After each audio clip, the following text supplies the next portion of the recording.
We're just waiting on Mr. Cruz, and then we'll begin. State, do you have a witness that's going to testify via Zoom? Yes, Your Honor. They're already been let in. Okay. We can, if you like, Your Honor, we can go through the formalities about if the witness, Sure. Aladef, can see everybody. This is Mr.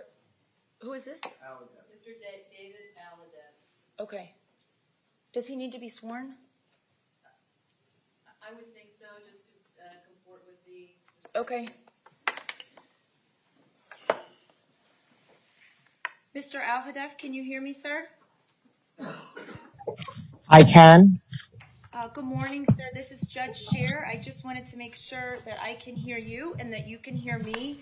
And because I'm going to be swearing you in, if you would just put some form of state-issued identification on the screen so that I can verify your identity. Sure, I'm just getting my license for you so you can see it. No problem.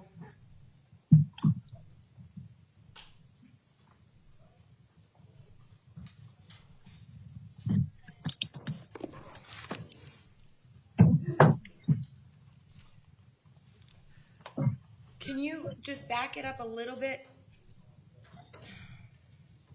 Do you want me to take it out? As long as I can read it, which, can anyone read it right now? I'll pull it out. No worries. I'll take it out. No worries. It's not just me. I just need to be able to see your name. I can see your picture. It's fine. It's not the best shot either. But... Where do they have your name? Oh, I see it. Okay. Thank you, sir. You can put it down now. We're just going to wait a minute for the defendant to get here, and then I'm going to ask you whether you can see and hear him and whether he can see and hear you. And then sounds perfect. I'll swear you in, and then we'll begin. Excellent. I'm going to put you back on mute just because I'm in my classroom, so okay. Just let me know when. Okay. Thank you.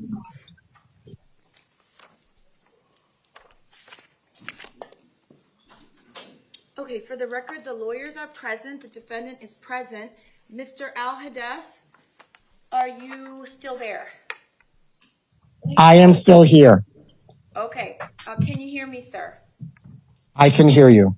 And would someone who is seated next to the defendant please raise their hand? Mr. Secor, would you raise your hand so Mr. Al-Hadef knows where he's looking? Can you see the gentleman that's standing up and the person sitting next to him in red? Yes, I can. Okay, and Mr. Cruz, are you able to see Mr. Al-Hadef on the screen? And can you hear him? All right, at any time, if you can't see the defendant or if the defendant can't see you, please let me know. Mr. Absolutely. Thank you. Mr. Al-Hadef, please raise your right hand. Do you solemnly swear or affirm the testimony you're about to give is the truth, the whole truth, and nothing but the truth? I do. Thank you, sir. You can put your hand down. And for the record, I have identified the witness by his, is it Maryland? Maryland driver's license? Yes. Okay. I thought so. I just want to make sure. State whenever you're ready. Mr. Al-Hadef, do you have some words that you would like to express to the court today? I do. Please go ahead. People have asked, what should I say if I come face to face with your niece's murderer? Words are meaningless to an abomination such as yourself. However, that's all I have to demonstrate my resolve. While they won't bring back my niece, Alyssa, or the 16 other angels you've mutilated back, they will be the vehicle that haunts your soul minute by minute, day by day. Your deed hit me on 3 levels: as a teacher, as an uncle, and as a human. As a teacher, I'm faced with making sure my classroom doors are secured and locked. I promised my learners that I will stand in front of them should something occur. Instead of planning for instruction, my colleagues and I now have to plan out how to look at a child in the eye who is stricken with terror and mobilize them to safety. Can you imagine what that sight is like? Wait, you absolutely can. However, I wonder if you've thought about how that look will embody you when you walk inside your cell and pray that the doors are locked. Who will be there to tell you everything will be all right? Definitely not your dear old mommy. The teachers at Marjory Stoneman Douglas High School and all over the U.S. didn't go to school to learn how to play defensive tackle. I sure as heck didn't. We went to school to learn how to nurture youth and offer guidance as best as possible. In fact, you were a recipient of these mental health opportunities, but chose not to be receptive to it. The mental health system didn't fail you. You failed you. Who is going to be your defensive tackle now? Truthfully, I don't care. As an uncle, I've had the sincerest pleasure watching Alyssa grow up into a distinguished and well-respected young lady. She was filled with empathy, care, and the belief that everyone deserved equity. In fact, if she had known you, she would have even lent an ear or a shoulder. While you single-handedly splintered and ruptured my family upon putting 10 bullets in this young soul, the one thing you've not robbed us of is our resolve. My brother, Alyssa's father, pushes forward daily and fights alongside my sister-in-law, Alyssa's mother, to ensure safety reforms. Together, they maintain a strong front while continuing to raise Alyssa's brothers. My mother, albeit her health challenges, somewhat in part to your deed, yearns to be there for her family in any way possible. My father, in his dying breath, did what he could do to offer comfort and love to the family. God rest his soul. Even my older brother, another uncle of Alyssa's, looks for ways to move forward and offer support to reduce pain. Resolve. As a human being, I believe that everyone has a chance to live and grow, be resolute in their decisions, and deserve great opportunities. Given that you've chosen to live and exercise the same right that you've taken away from the 17 you've decimated, you also deserve great opportunities. You deserve the opportunity to rot away. You deserve the opportunity to absorb the look of terror on your face once you leave this courtroom. You deserve the opportunity of knowing that justice will prevail at some point, causing you great anguish, minute by minute, day by day. So coming back to the question of what I would say, since I'm now face to face with you, sort of virtually, may the words of my mouth and the sentiments of the entire Parkland community, along with the voices of the extended community, grant you resonating images and reminders of the resolute decisions you've chosen. May our resolve continually prod you of the freedoms you no longer have and the ones that will continually be taken from you. Please exercise your right and rot in hell. That's all I have to say. Thank you, Mr. Al-Hadaf. Thank you. Your students were very well behaved. Thank you. All right. State, who's next? The state would next call Annika and Mitchell Dworet.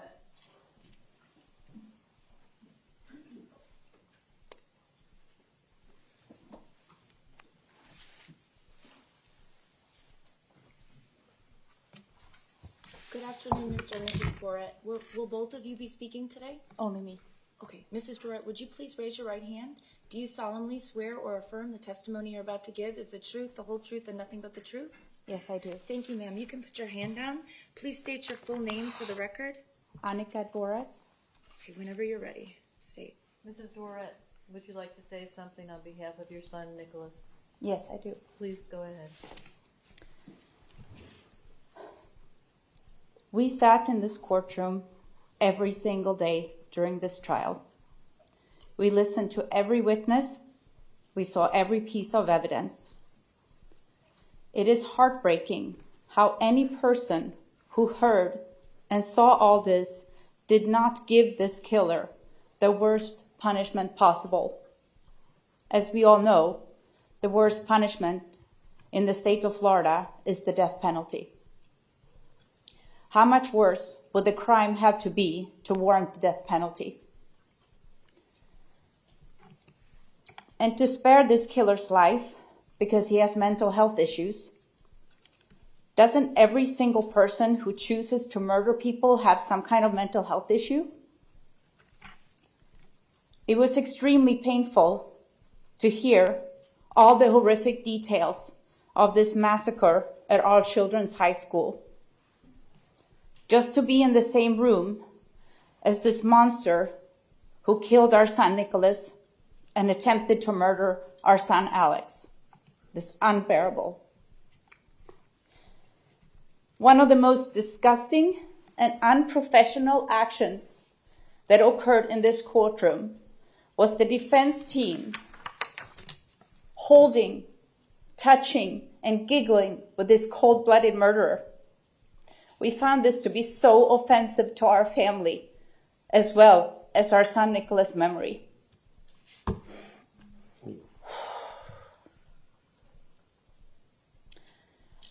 We would like to thank you, Judge Scherer, for being professional and fair during this trial. You did an excellent job. The prosecution team, you're all amazing lawyers. We will forever be grateful for the professional way you presented this case and for all the hard work you put into it. Thank you so much. Thank you to everyone who continue to be with us with love and support through this difficult journey. Victim advocates in Eagles Haven, your support have been invaluable during this trial. After today, no one will speak of this killer. He will be forgotten. We will, however, always remember, honor, and live for Alyssa, Scott, Martine, Aaron, Jamie, Chris, Luke, Kara, Gina, Joaquin, Elena, Meadow, Helena, Alex, Carmen, Peter, and our beautiful Nikolas. May their memories be a blessing. Thank you. Thank you.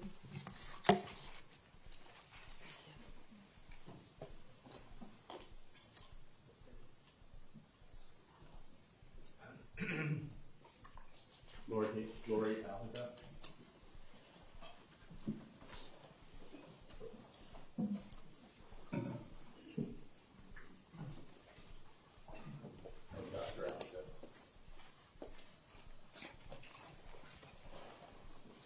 Good morning, good afternoon, Ms. Al-Hadaf. Would you please raise your right hand? Are you both going to be speaking? Yes. Okay. Do you solemnly swear or affirm the testimony you're about to give is the truth, the whole truth, and nothing but the truth? I do. Thank you. You can put your hands down, and would you both please state your full names for the record? Lori Kim Al-Hadaf. Elon Aldef. Thank you. Mrs. Alhadeff, would you like to make a statement on behalf of your daughter? Yes. Please. On February 13, 2018, Alyssa played in the last soccer game of her life wearing the number 8. After the game, we got in the car, and I turned to Alyssa, and I said, Alyssa, you know you just played the best game of your life. And she said, yeah, I know, Mom. A mom's love for her child is indescribable. As Alyssa's mother, I would have done anything for her. I would have given my life in exchange for Alyssa's, and I would have had the courage to run into that building. I would have taken the 8 bullets for Alyssa. On February 14, 2018, the most painful day of my life, I sat there numb with the new reality that my only daughter, Alyssa, was shot and killed. Alyssa was the type of kid that brought people together with her beautiful smile and contagious laugh. She deserved so much more time here on earth. Alyssa was the heartbeat of our family. On February 15th, I went to the medical examiner's office to see Alyssa. They handed me an 8x10 color photo of Alyssa. Only later that day was I finally able to see Alyssa in person. I tried to warm her body with my hands. She was so cold. I remember that I touched her in the multiple areas where Alyssa was shot with my hands. All I wanted to do was to bring Alyssa back to life, but I couldn't protect her and I couldn't save her. You robbed Alyssa a lifetime of memories. Alyssa will never graduate from high school. Alyssa will never go to college. And Alyssa will never play soccer. She will never get married. And she will never have a baby. To the killer of Alyssa Miriam Al-Hadef, my hope is that you are miserable for the rest of your pathetic life. My hope for you is that the pain of what you did to my family burns and traumatizes you every day. One day, God will decide your fate. As the Great Seal of the state of Florida says, in God we trust. May your life be horrific, painful, and show no mercy. To my daughter Alyssa, know that your light will always shine, and I will continue to be your voice. I will continue to fight for change, and I will work the rest of my life honoring you with my work at our nonprofit organization, Make Our Schools Safe. Thank you. Thank you. Dr. Al-Hadef, you have words you would like to speak? I do.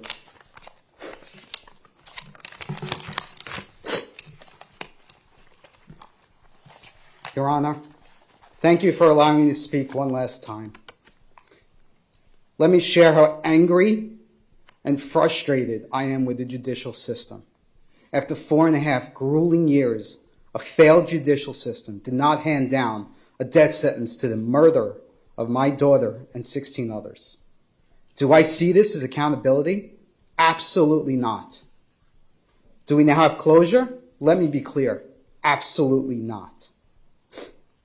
What I see is that the system values this animal's life over the 17 now dead. Worse, we sent a message to the next killer out there that the death penalty would not be applied to mass killing. This is wrong and needs to be fixed immediately. Alyssa deserved so much more than to be shot 8 times in her English class. Alyssa deserved to live her life and fulfill her dreams. She deserved to experience life for all that it had to offer and all that she had to offer this world. To the Parkland murderer that killed my daughter, you skirted the death penalty, and you are nothing but a coward. But know this, while my family mourns our beautiful Alyssa, you will not own us, nor our feelings. We will go on glorifying Alyssa's life through our foundation, Make Our Schools Safe, and like my wife said, we will be her voice. Alyssa's law will become federally mandated, and we will make our schools safe from animals like you. We will make sure that everyone remembers Alyssa. You, on the other hand, will remain in a cage like the creature you are. I only pray that you get to rot in that cage and that you are punished each day 17 times over for the 17 you murdered. I stand by others who say that you have no redeemable value. You killed without remorse, without compassion, without prejudice, so shall you receive the same in return. Prisoner 0893407. So now let me ask your honor to redeem my belief in the judicial system, provide a punishment like no other, Stop providing the safety and security for this animal. Take away a piece of this creature's life every day until this creature has no life. Over $2 million spent on this creature's security, millions on the defense, and millions going forward. Stop spending millions of taxpayer dollars on this killer. Put this creature in general population where it is afforded no additional protections, and issue punishment like no other. Forbid TV, internet, mail, phone calls, visitation, and education. Let this creature be erased from society, never to be heard from again. Let him wear a shock collar like the animal he is. Most of all, and under absolutely no circumstances, should this animal ever be given an opportunity for parole. No matter who presides over the matter, let this be the final determination, one which shall stand and one that can never be overturned. Send a clear message to our society that mass murder cannot and will not be tolerated. And to all the media outlets, I ask once again, no notoriety. Block out this creature's face and this creature's name. Call this creature what it is, a mass murderer, a killer, an animal. Thank you.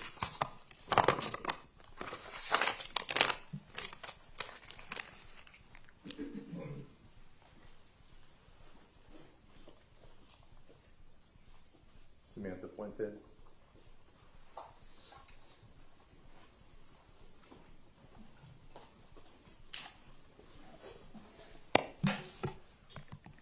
Good afternoon, Samantha. Please raise your right hand. Do you solemnly swear or affirm the testimony you're about to give is the truth, the whole truth, and nothing but the truth? Yes, I do. Thank you. You can put your hand down. Please state your full name for the record. Samantha Fuentes. Ms. Fuentes, as a victim in this case, would you like to give a statement? Absolutely. Thank you.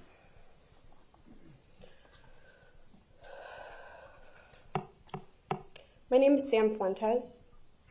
You might not remember me, but in high school, we walked the same hallways. You knew my friends. I knew where you sat at lunch.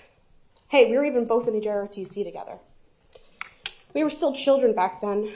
I was still a child when I saw you standing at the window, peering into my Holocaust Studies class, holding your AR-15 that had swastikas ironically scratched into it. I was still a child after I watched you kill 2 of my friends. I was still a child when you shot me with your gun. You shot me in the leg, and if you looked me in the face like I'm looking you right now, you would see the scars on it from the hot shrapnel that was lodged into it. Do you remember? After you sprayed my classroom with bullets, standing in the dorm frame, peering into the work you've done? Do you remember my little battered, bloody face looking back at you? I could have sworn we locked eyes. This is only the beginning of how you ruined my life and many others. It's not the physical suffering. It's not just that you killed and injured a total of 34 people. It's the fact that I'll have to live with the aftermath of this for the rest of my life. I'll always have PTSD, depression, anxiety, suicidal ideations. Speaking of suicide, 3 students killed themselves because of what you did.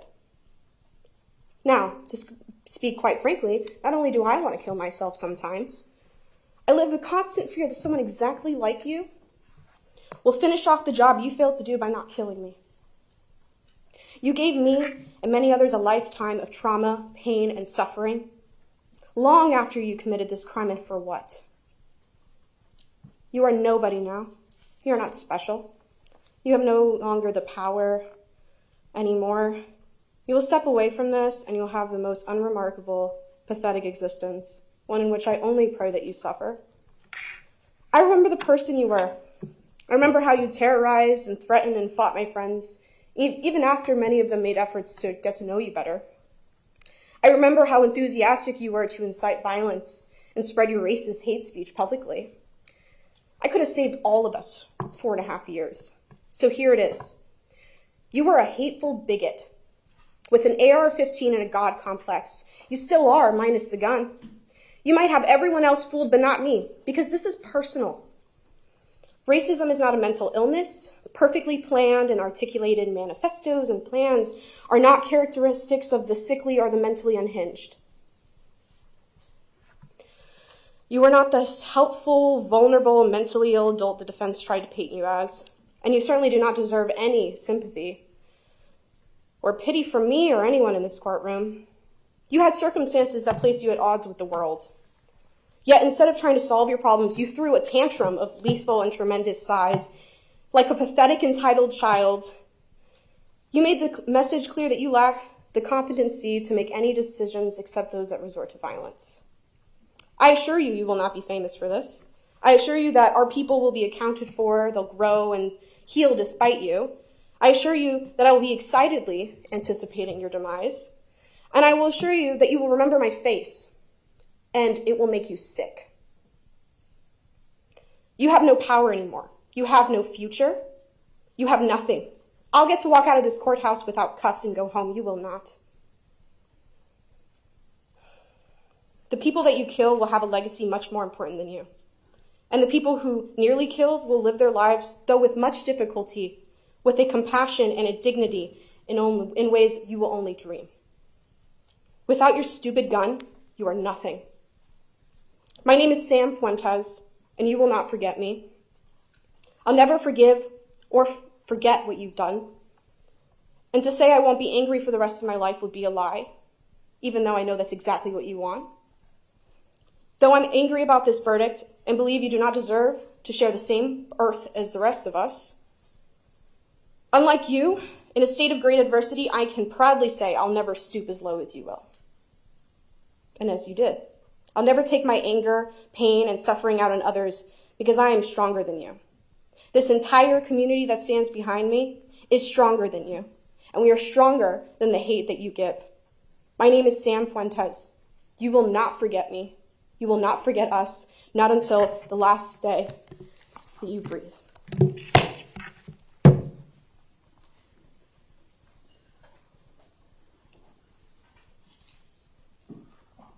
You want to take a break? Yes, please.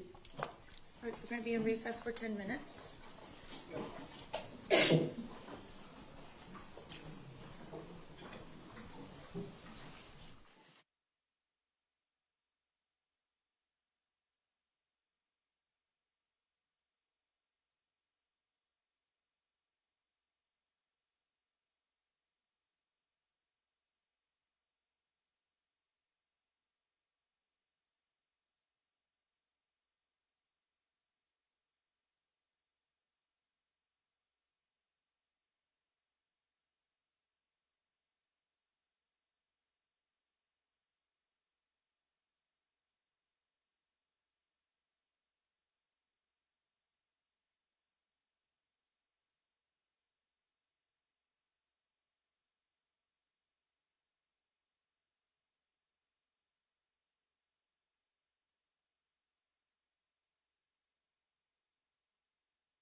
Okay, the lawyers are present. The defendant is present. We are back in session. State, when you're ready, you may call your next witness. Thank you, Your Honor. Thank you. The state would call Tavika Collins to give a statement on behalf of Mrs. April Shentrup. Okay. Good morning. Good afternoon. Excuse me. Please raise your right hand. Do you solemnly swear or affirm the testimony you're about to give is the truth, the whole truth, and nothing but the truth? I do. Thank you. Would you please state your full name and spell your last name for the record, and then state the name of the person that you're giving the statement for? Yes, Thank you. Tavika Collins, Collins, and I'm reading on behalf of April Shentrup. Thank you. Would you please give a statement on behalf of Mrs. Shentrup, the mother of Carmen Shentrup? Yes. Thank you. This trial has made it clear to me that we need better laws. Committing a mass shooting should be an automatic death sentence, and I hope a law like this can be passed in the next legislative session. I also hope that the legislator will reinstate a simple majority vote to the death penalty, as the law was written previously. I know that this trial, the verdict, and wanting to hold people accountable does not bring Carmen back, but I feel that Carmen deserved better. Carmen was a bright and caring daughter. I miss her every day. I miss her smile and beautiful face. I miss our talks and her silly jokes. I miss watching her wanting to do everything her older brother would do, trying to be a role model for her younger sister. I miss seeing how she would tackle problems, playing her violin for orchestra, concerts, or talking in front of a large group. Even though she had stage fright, I miss hearing her challenge herself and her friends to see who would get the highest test grade in class. I miss us watching movies and TV shows together, such as Marvel or This Is Us. I miss us singing country songs together in the car with our at-home karaoke. I miss going to concerts with her. Our last concert together was Fall Out Boy. I miss her texts and phone calls, usually to update me on what she was doing after school or where she was driving. I miss her telling us about her day at the dinner table. I miss her sharing her PowerPoints about upcoming vacations or plans for the future. I miss her playing her piano, filling our home with classical music or songs from Adele and Coldplay. I miss her singing in church. I miss us going to musicals, ballets, and museums together. I miss her complaining about how hot the beach was. I miss seeing her check out 10 books at a time from the local library and aiming to get some reading reward each summer. I miss her hugs before bed. I miss her breaking into fake Russian or British accents in the middle of telling us a story. I miss seeing her with her friends dress up at Halloween. I miss how excited she was seeing gifts from Santa on Christmas. I miss seeing her play with her siblings and cousins growing up. I miss seeing her plan events at church with the youth group, like the Shrove Tuesday pancake dinner, which was the last meal and night we spent together. I miss her laughs and silly faces. I even miss her eye rolls. She deserved to live out her dreams, go to prom, graduate high school, go to college and become a medical researcher and find a cure for ALS. Get married, have a family, live in Germany, and be happy. That vile monster took all of that away. He deprived the world from seeing Carmen make this world a better place. In the end, I know the evil murderer didn't show mercy to Carmen, nor did he think about the 17 lives taken when committing his acts of hate and violence. At his guilty plea, the killer said, "I believe it's your decision to decide where I go and whether I live or die, not the jury's. I believe it was your decision." If only that is how our court system worked, but it doesn't. The decision instead was made by the jury. I hope they would sentence him to death. The same fate as Carmen, Alana, Alyssa, Alex, Kara, Meadow, Helena, Gina, Nick, Martine, Luke, Jamie, Joaquin, Peter, Chris, Scott, and Aaron. Sincerely, April Shentrup. May I have a moment, Your Honor? You may.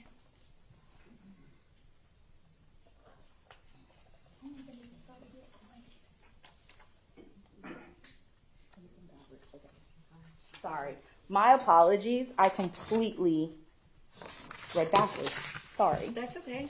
Okay, I want to thank the prosecution for their hard work in this case. I feel they tried with all their might to get our families justice for the deaths of our loved ones. I also want to thank the judge for allowing us to speak directly to the court.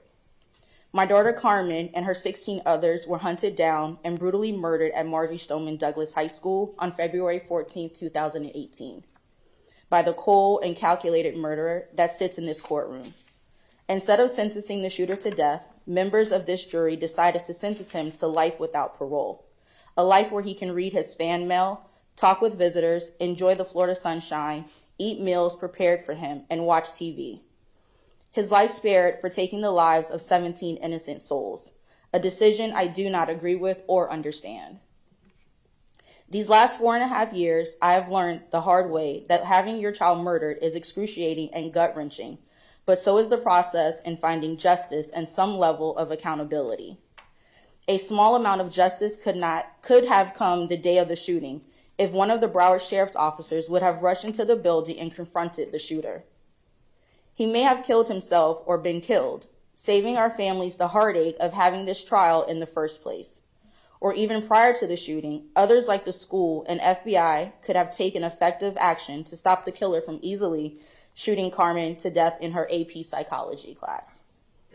But none of those things happened, so I was hoping that this trial and the jury's verdict of a death sentence would provide some level of accountability for the murderer. Although one death sentence does not even come close to the 17 homicides and 17 attempted homicides he committed. I am still shocked at how members of this jury could decide a life sentence for someone whose life goal was to harm and kill others. For years, he plotted and told others that he wanted to get a gun, dreamed of blood and violence, and researched other school shootings. In the months prior, he posted on social media that he wanted to be a school shooter and gather his arsenal. In the weeks prior, he developed a shooting playlist and studied a map of the school. Days prior, he created videos saying that he was aiming for a high body count and wanting to be remembered. And then, to further inflict pain, he chose to commit his acts of hate on Valentine's Day, so that this holiday would never be about love, but of love taken.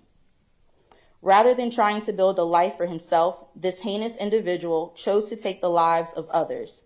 And instead of sentencing this wicked murderer to death, the same sentence he gave Carmen and his other victims, members of this jury decided in less than 24 hours to give the adult who committed the deadliest high school shooting ever a life sentence, ultimately sending a message to other potential mass shooters that their life might be spared no matter how many other lives they take.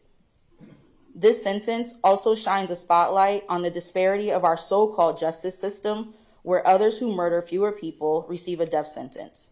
It is clear a few members of this jury value Carmen's life and the lives of 16 others less than the shooters. It is also clear that they do not value the lives of future victims that will come about because of their decision as well. And then it proceeds to what I read previously. Thank you. Whenever you're ready. Thank you, Your Honor. Calling Juan Vicente to give a statement on behalf of Philip Shentrup.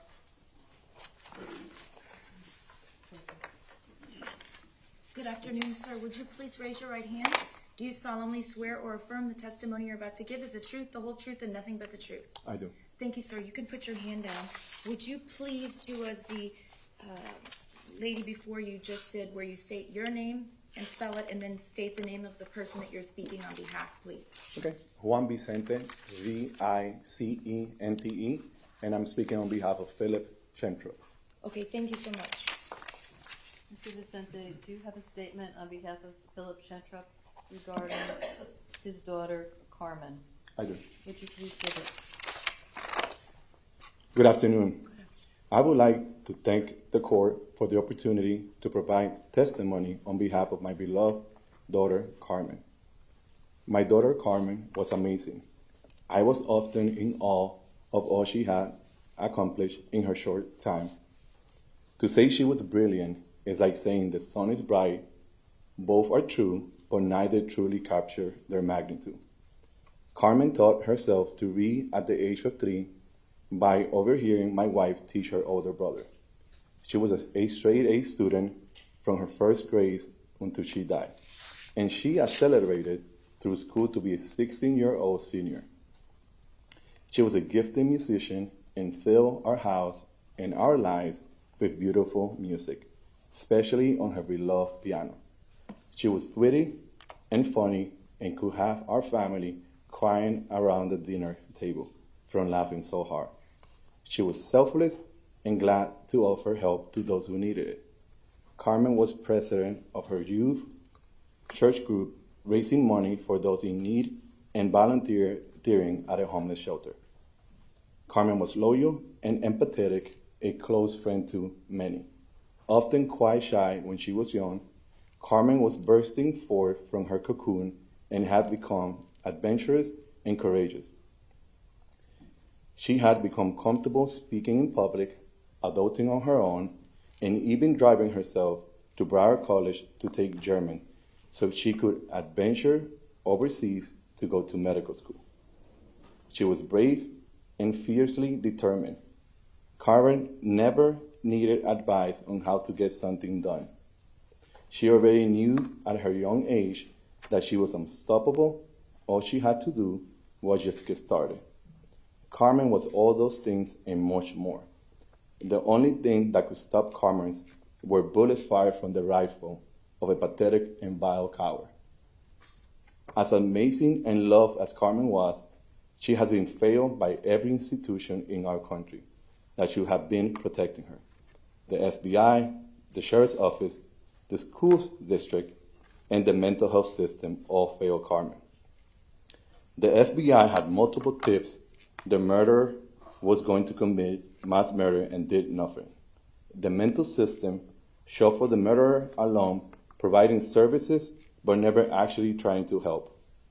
The school district failed on multiple levels, from the school's principal who testified the security of his school was not his responsibility, to the chief of student performance and accountability who days after Carmen's murder justified unlocked doors and open gates at Marjory Stoneman Douglas by saying it was a common practice across the school district, to the school safety specialist who saw the murderer enter the school with a gun and ran away or hid in a closet, but never called a call red on the radio. Carmen was failed by the coward Brower, who the Broward Sheriff Office led an MSC to retire in place, instead of dealing with his poor performance. But he was not alone. She was failed by the 7 other BSO officers who stood around while children and teachers were murdered, none having the courage to do what was right and needed. And finally, she has been failed by our legal system, for there is no justice for Carmen and the 16 other murder victims. Failed by individuals whose hubris value the life of a depraved, premeditating, and unrepentant mass murderer over the lives of the 17 remarkable people. Philip Shentry. Thank you. Thank you, sir.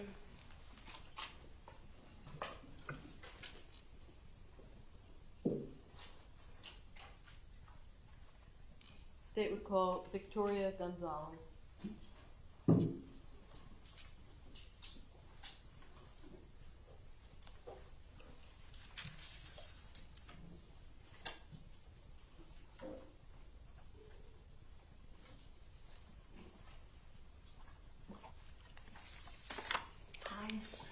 Please raise your right hand. Do you solemnly swear or affirm the testimony you're about to give is the truth, the whole truth, and nothing but the truth? I do. Thank you. You can put your hand down. Please state your full name for the record. Victoria Gonzalez, Gonzalez. Thank you. State whenever you're ready. Ms. Gonzalez, are you here today to give a statement regarding Joaquin Oliver? Yes. Would you please do so? Before I open this, I am wearing Joaquin's t-shirt that he wore the night before you killed him. And it says, if you can't read Spanish, it says, you with bullets, I with balls. And I just want to start with that. This is my protection. This is Joaquin with me. Crazy enough, he knew what was coming. Yeah. I don't know if you remember me, but we did have a class together the year before hell broke loose. I remember where you sat, in the row next to me, a couple seats behind me, and I remember Mr. Guard going around the room, and every day we'd give a different answer from the homework the night before. He wanted to make sure who had it. I remember every day when he would get to you, I was crossing my fingers under my desk, thinking, man, I hope he has it today. Man, I hope he's doing something good for himself. Man, I hope that he's succeeding. I was rooting for you.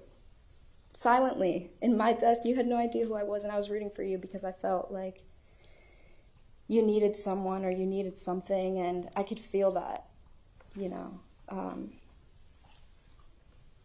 I felt how alone you might have felt, maybe. Maybe I'm wrong.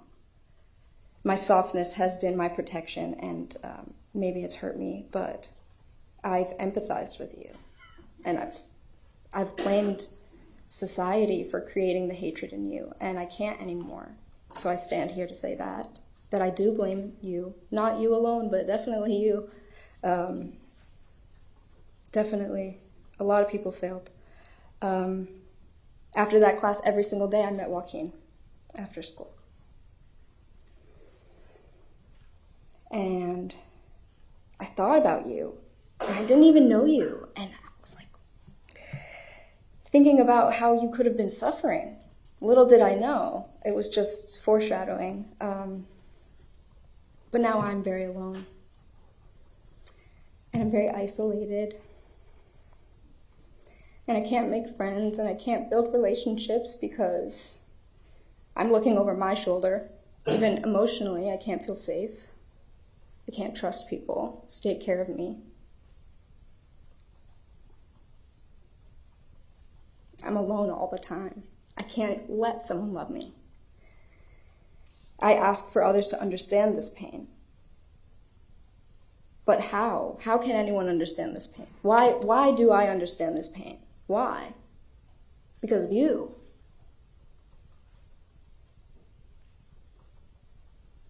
How can someone love a person who's afraid of life? That's how I feel.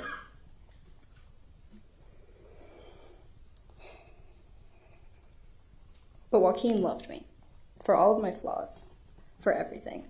He saw the capacity to grow. He saw that my brokenness made me whole, if that will make sense. He saw light shining through the cracks. But nobody else from then forward is allowed to love me like that. I won't let them. I don't have friends. I don't make them. Maybe people think that we're friends, but I don't feel safe. And that's because of you. But I do want to say, I wish that you met Joaquin. I wish that you met Joaquin, because he would have been your friend. He would have extended a hand to you. He would have loved you.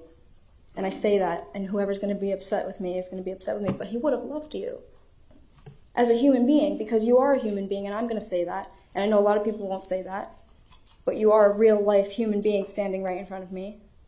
You're not some character out of a book, like a lot of people like to think that this is a fantasy, but you're a real person. And I'm sorry that you never saw the love that the world is capable of giving. That's something I've wanted to say to you from the day that this happened. Because the most painful part of this is knowing that the world holds so much hatred that can be funneled into one human being. Like, there is so much hate in your body. And I'm sorry for that. I would have wished you the love that I experienced before you led me to the experience of sitting in this courtroom and listening to a medical examiner tell me that my best friend's head was only held together by the skin of his scalp after you were done with him. That it was like a cherry bomb, quoted, like a cherry bomb went off in his skull. And I will live with that. And you will live with that in a different way. And I won't have to worry if you celebrate it or whatever you do with it. But the point is, I would have wished love for you. I would have. And I want to, because that's who I am, but I can't. And I'm sorry that your heart knows nothing of warmth. I would have wished that for you, and I will say that again. My justice does not lie in knowing if you live or if you die. My justice lives in knowing that I loved, because I experienced a love that a lot of people go their whole lifetimes without experiencing. Joaquin loved me entirely with his whole being, and I choose love. So in the end, I think that I win. I think that I win because I will continue my life honoring something that people believe is a fairy tale. And it's not. This whole thing is so real life. The love that Joaquin gifted me will last my lifetime. It will last many lifetimes. And I'm proud to stand here and say that. And you showed me the importance of love.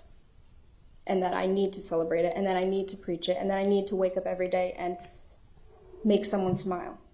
So that they don't go through the world feeling like you did or you do. I don't wish that for anyone. And I wish that it didn't bring you to what you did. I wish that you had more love in your heart. And I want to say that. No matter who will hate me for it. I wish that you had love in your heart. I wish that. And on behalf of Joaquin, you may have taken my body, and for that, fuck you. But you cannot take my love. And that is all I have to say. Thank you.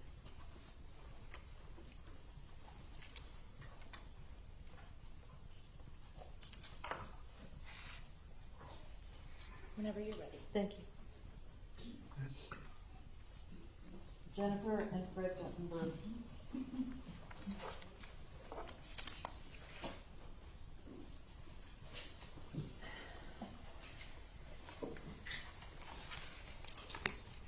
Mr. and Mrs. Gutenberg, are you both going to be speaking? Yes. Okay, would you both please raise your right hand? Do you solemnly swear or affirm the testimony you're about to give is the truth, the whole truth, and nothing but the truth? Yes. Thank you. You can both put your hands down, and if you would each state your full name for the record. Jennifer Guttenberg, Guttenberg. Thank you. And Fred Guttenberg, same spelling, Guttenberg. Thank you. Nice to see you both. Mrs. Guttenberg, would you like to say something on behalf of your daughter, Jamie? Yes, I would. Please go ahead. So yesterday, I put out a message that I wasn't going to speak. But after yesterday's events, I changed my mind. First, I want to thank you, Judge, for attempting to keep this courtroom from being a circus. The state attorneys for all the hard work that they've done for way too many years. The victims' advocates in Eagles Haven who have supported us every single day, beyond imagination, honestly. So, you shouldn't be sitting there with a mask on your face. It's disrespectful to be hiding your expressions under your mask when we as the families are sitting here talking to you. Lowered down in your seat, hunched over, trying to make yourself look innocent when you're not, because you admitted what you did and everybody knows what you did. I felt the need today to remind this court and this entire country who are the important people here. And that's Jamie, my daughter, and the other 16 victims that were murdered, as well as the 17 that were injured, and countless thousands of mentally injured people from this massacre. They suffered the unimaginable. And as a reminder, there's no question about what happened. Guilt was admitted. I won't take the time to talk about you, because as far as I'm concerned, you deserve zero acknowledgement. I need only to speak about the families who have endured this horror of what you did to our loved ones. Yesterday, the elected public defender said that nobody had to endure what this defense had to endure. Let me just tell everybody what our families have had to endure. For those of you who don't know, there were many rules and restrictions for our families. We were not to wear colors like orange for my daughter, or advertising types of clothing or gear related to our loved ones. We weren't to have major reactions or facial expressions from what was being said. We had to be quiet. We didn't make a peep. We couldn't make any verbal sounds. We couldn't use our cell phones in the courtroom, even though the attorneys, the press, and everyone else could use theirs. We weren't to be speaking outside of this courtroom because we were unaware of where jurors might be and may run into somebody. The list goes on and on. And as a reminder, Mr. Weeks, and the rest of the defense attorneys, your client murdered our loved ones in cold blood, hunted them down, shot them over and over until he knew he accomplished his goal and left them for dead with no remorse. In fact, he left amongst the other students and stopped for a Slurpee because he was thirsty after his rampage. I feel our families need to be recognized. Whether in the courtroom or watching from elsewhere, we sat through this entire trial respectfully. We tried not to react while videos of our loved ones were being shown to the jury. We tried not to react when the medical examiner described their horrific injuries. We tried not to react as we were verbally taken through the crime scene, step by step. Miss McNeil waved her hand at us during her closing arguments, like this, talking about these people, and no matter what the verdict is, that these people will always be suffering from what happened. It was disrespectful, and I'd like to tell you about these people. We are sad, hurt, lonely, empty, and horrified. Yet we are strong, caring, and respectful. Each of us has done our share to try to do positive things every day, regardless of how our lives have been ruined. We have endured the unthinkable and the nonsense of this trial, including the blatant disrespect of this defense team, and now Mr. Weeks. This is a club that nobody wants to be in, but I'm glad that my club is at least with these amazing people. Let me remind everyone again, as other people have, who's important here. Jamie Guttenberg, my beautiful daughter, Nicholas Dworet, Luke Hoyer, Joaquin Oliver, Gina Montalto, Elena Petty, Kara Loughran, Meadow Pollock, Alex Schachter, Peter Wang, Martin Duque, Carmen Shentrup, Helena Ramsey, Alyssa Al-Hadef, Chris Hickson, Scott Beagle, and Aaron Feiss. Along with the 17 injured and thousands of others affected, I never want to hear the killer's name again. Let us remember the victims and their legacy. My daughter is Jamie Guttenberg. She is forever 14, and she is amazing still. And that's what I want people to remember.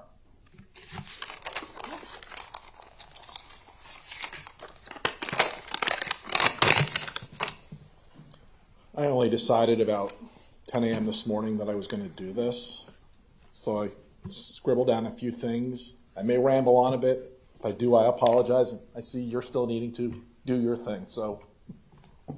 Mr. Guttenberg, would you like to say something on behalf of your daughter, Jamie? Yes, I would. Please go ahead. Thank you. First, Your Honor, thank you. We've been at this now for almost over 4.5 years.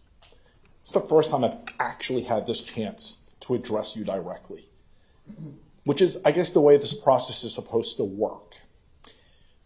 I will be honest with you. For the better part of the 4.5 years, and they can attest to this, I've probably been angry at you more often than not. because I didn't know the process. And every time there was a ruling that I felt wasn't good for the prosecution, I got annoyed. Every time I saw these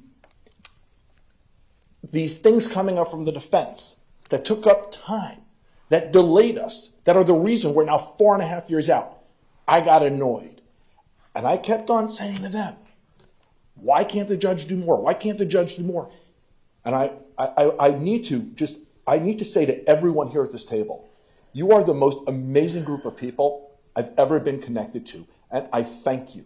Because your ability to make sure I understood every bit of it, to make sure that everything the judge was doing was to ensure there couldn't be a call for a mistrial. We heard that often. Or some kind of, should this have resulted in the death penalty, an appeal. You always helped me to understand it and to keep me engaged in the process in a way where we kept going forward together. But you see, for our families, that also meant doing it in silence. Because we couldn't go public. We couldn't complain. We couldn't act out. And so I want to thank you, because at the end of this process, you have been nothing but decent, fair, and firm. And I want you to know that. So I'm going to let everyone know something. Last week, I sat with you, Attorney Sachs, in his office. Watched the video of you. I'm glad I get to see your face right now. Of you killing my daughter for the very first time. You see, all those video evidence that was shown in this courtroom, we didn't see it. Maybe that was to protect us, to protect the public. We didn't see it. But heading into this week, I was searching for answers, for clarity. And I sat with Attorney Sachs, and I watched you kill my daughter on video. And unfortunately, I saw you killing many of the others as well. I saw you enjoying it. And I saw also what I expected of my daughter, who was the toughest human being on the face of the earth, running for her life down the hallway. And the thing is, my daughter made it to within 1 second of being alive. She actually made it into the stairwell. You shot her with a single shot. You severed her spinal cord, her chest filled with blood, in the stairwell. You did that. You did that to the other 16 as well. After I sat with Mike, I did what I often do. I went to the cemetery, looking for guidance from Jamie, for strength. And I walked away from the cemetery realizing, no matter the outcome of the verdict, nothing changed. Jamie's still at the cemetery. Nothing changed. I'm still a dad who spent every day dreaming of walking his daughter down the aisle, who now will have to endure a lifetime of the reality that I won't get to walk my daughter down the aisle. There are, actually by a show of hands, anyone else in this room, because of him, going to have to endure not watching people they love get married? I am a person who has to endure the fact that my daughter is not in the college of her dreams because of you. Out of curiosity, does anyone else in this room have to endure the fact that their loved ones aren't in college? Because of you, I've had to endure spending Father's Day. My wife has had to endure spending Mother's Day. We've had to endure spending our time for birthdays at a cemetery. Anyone else, because of him, have to endure those things? Yeah. Anyone who claims that they had to endure anything close to what we endure, you may want to rethink your language and your choice of words just a bit. I look at you sitting there right now, looking the way you should have looked through the entire trial, like a convicted murderer, in your prison outfit, shackled. It is still incomprehensible to me that when we went through the penalty phase of this trial, which you were already a convicted murderer for, that you were able to sit there looking like Howdy Doody, in whatever outfit they felt like putting you in for the day, your hairstyle, your mask on, your seat really low like a little boy, faking out the jury as to who you really are. We endured months of watching that show. It was BS. But you put on a great show, I'll tell you that. You did your job. You got him from not getting the death penalty. You all can't understand the pain that we go through. But what I will say is that statement yesterday, I actually believe it, that Public Defender Weeks believed it. I actually think you all believe it. You've endured something worse than us, which is why you've behaved the way you have with us. Months we've been here. Not a single one of you has actually ever even looked in our direction, made an effort to say, we're sorry for your loss, ever. Now, I understand you had a job to do defending the indefensible, defending a mass murderer of 17 people. I understand that was hard, and you were doing your job as you were required to do. But I'm not sure anywhere along the way there was a requirement that you give up your humanity and you give up your decency, but you did. That was a choice you made. I've got your email apologizing for the middle finger stunt. I have it, okay? Laughing with him as you're doing it. And the crazy thing is, I've reread it multiple times. You actually didn't apologize to us. You apologized that you didn't know the camera was on while you were doing that you got caught. That's what we've had to endure, okay? Because we've always seen you all turning this into that. But again, you didn't get the death penalty. You did your job. I hope you're all proud of yourselves.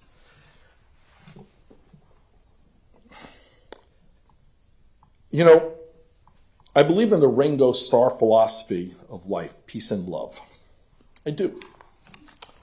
So with that, I need to address some of the other comments from Mr. Weeks yesterday, suggesting that our families were inciting violence,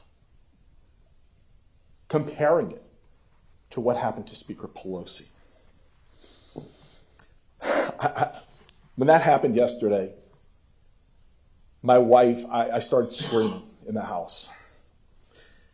So what I need to let you all know, all of our families, because of what you did, I didn't know them before. I knew nothing about them. We've all got to know each other. And every single one of these families, because of what you did, is doing amazing things in this country today in the name of safety, in the name of saving lives, in the name of making sure our schools are safer, our streets are safer. I travel this country. I haven't worked since what you did. A real job anyway. I travel the country going to harass politicians to make sure we can do more to reduce gun violence. That's what I do now. And along that path, since Mr. Weeks brought up the name Speaker Pelosi yesterday, implying we're trying to incite some kind of violence. Here's the crazy thing. Because of what I do, I actually know Speaker Pelosi. I know her well. And anyone who follows my story knows she's a really important person to me in my life. And so I don't know if Public Defender Weeks is in the room or not. But for him to have trivialized and minimized that real act of violence to make a moronic, stupid point, shame. That's all I can say, shame. I'm going to end with this. For almost 5 years, we've been silent. We were silent through this trial. We sat here, we held it in. But I'm going to share something personal. On the day of the medical examiner visits where they discussed Jamie, I need you all to know, because this gets back to the word endure, what we endure, that while I was sitting there, I was having chest pains and shortness of breath. And you want to know, I didn't say a word, because I didn't want to hear you call to the judge, because it happened in front of the jury, and ask for a mistrial. And so I sat there with chest pains. And the second the medical examiner finished talking about my daughter, my wife immediately got me out of the room. And I ended up with weeks of testing from a cardiologist, and thankfully I am okay. I have a broken heart, but I am okay. But the need to sit here silently while you all did what you did, while you had a neighbor who you put on this little show running around the room, who didn't really know him. He lived in a house behind a house across the street, met him once in person. He ended up under cross-examination acknowledging that. You actually spoke about the neighbor in your closing statement, but the neighbor didn't actually know him. Okay? We watched this. We endured this. And yeah, it got to be too much at times that I developed a health issue over it. But again, I am okay. And I'm going to be okay. And I am going to go forward with my wife. And we are going to continue to build our foundation, orange ribbons for Jamie. And everyone else back there, they're going to continue to build their amazing foundations, doing all the amazing work that they do. Just so you know, because of you, our foundation is starting a new program called Paws of Love. We're going to be providing emotional support dogs to victims of gun violence. So the next time somebody does what you did, we'll be there for them. That's who we are. To suggest for 1 second that we would be the kinds of people, or anyone back there would be the kinds of people who would incite violence, y'all should be ashamed of yourselves. But you said it. Can't take it back now. So I'm going to leave it here. I'm only looking to see 2 more things happen today. One will be your formal sentencing of him. And the other one, I want to see Gordon Reeks resign before the end of the day today. Thank you.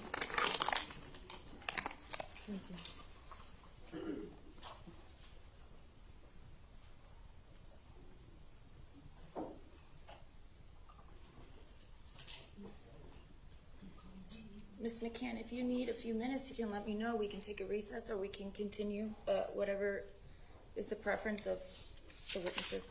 I think we can go forward, Your Honor. Okay. And that would be to have Ms. Linda Schulman, please.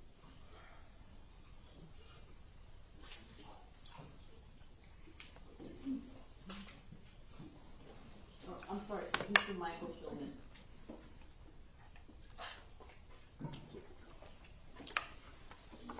Good afternoon, sir. It's nice to see you. Good morning. Please raise your right hand. Do you solemnly swear or affirm the testimony you're about to give is the truth, the whole truth, and nothing but the truth? Yes, I do, Your Honor. Thank you, sir. Will you please state your full name for the record? Michael Schulman, Schulman. May it please the court, I have been a practicing attorney in New York for 45 years. I speak to you today both as Scott's dad and as an attorney. I address the prosecution. You did not lose this case. Thank you, Mike, Carolyn, Jeff, Nicole, Stephen, and Aaron, and the entire team of victim advocates and everyone who stood by us for the last 4.5 years. Your tireless dedication to trying to obtain justice for our murdered loved ones. You put on a marvelous case. You did not let us down. Again, you did not let us down. We are disappointed in the verdict, not you. Understand that. We are disappointed in the verdict, but not you. Judge Scherer, I have been before many, many judges in my 45 years as an attorney. You have presided over the most notorious and heinous case, probably in the history of Florida jurisprudence. With the eyes of all of Florida and most of the country on you, I commend you for your poise, knowledge of the law, and command of your courtroom, no matter how many times people tried to bait you. As for the defense, you did not win, and you did not win. The system failed us, okay? Not the prosecution, not the court. 12 people voted that your crime was heinous, calculated, premeditated, and cold-blooded. That's enough for me. They recognize the type of person, I take that back, the type of animal that you are. Calling you a person demeans everyone else here. I will not waste my time going to chapter and verse of all the inappropriate actions of defense counsel. I agree with everything Max Schachter said. I agree with everything Patricia Alhofer said. Zealous representation of the confessed murderer does not mean flipping the bird when you think the cameras are not on you. This is simply not professional. My wife and I sat in the courtroom when you, Mr. Weeks, I don't know if you're here, okay, but you should be embarrassed if you are, had the balls to say on the record with the families of those murdered sitting in the courtroom that no one has endured what he, and meaning the defense, has endured. Are you freaking kidding me? I'm not going to repeat what Fred Guttenberg said, because he said it so eloquently. Ask me if I feel sorry for Mr. Wheeler or Ms. McNeil, who had such thin skins that they objected during this proceeding over what was said. No one threatened any of your families. Did you see the gun? Did you see the film? Did you see the picture of that piece of shit pointed at my son? Did you see him going down? That's a threat. Words that were said yesterday by those people were not threats to you. Grow a set of thicken your skin. You are no better than he is if you take offense to that. This man, this animal, this piece of shit, this bastard took the lives of 17 people. You have a right to defend him. You have no right to demean the people who lost somebody. None. If I had done 1/10 of what you did during this entire proceeding, I would have either been disbarred, brought up on charges, lost my license. But no, you did what you had to do because you were defending the indefensible. You've all had your 15 minutes of fame. Every one of you. It's done. You're done. I never want to hear your name. I never want to see your face ever again. Our family sat in silence, like Fred just said. We had to endure listening to the testimony over and over again. 17 medical examiners testified about what your bullets did to our children's bodies. And you sat there with the same freaking expression you have now. None. Cold, no emotion, no remorse. What type of animal are you?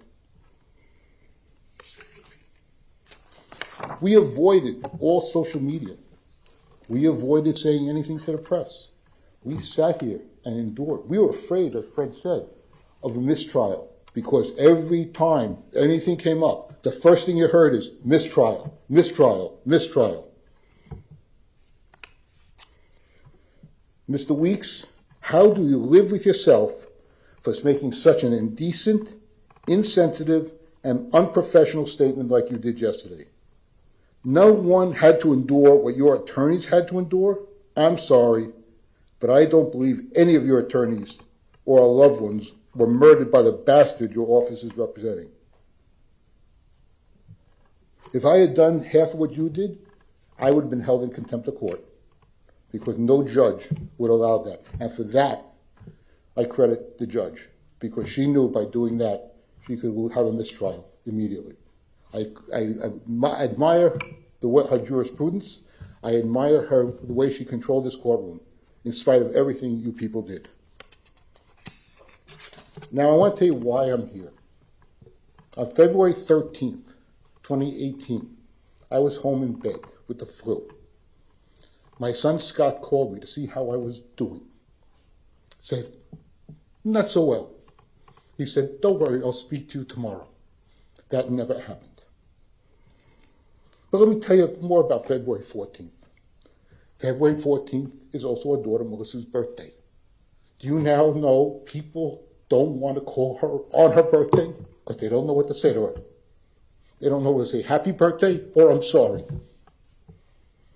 2 days later, we were sitting in my mother-in-law's home in Palm Beach Gardens, February 16th. We were sitting with a funeral director. That's my birthday. My birthday memory is sitting at a table planning my son's funeral because of you.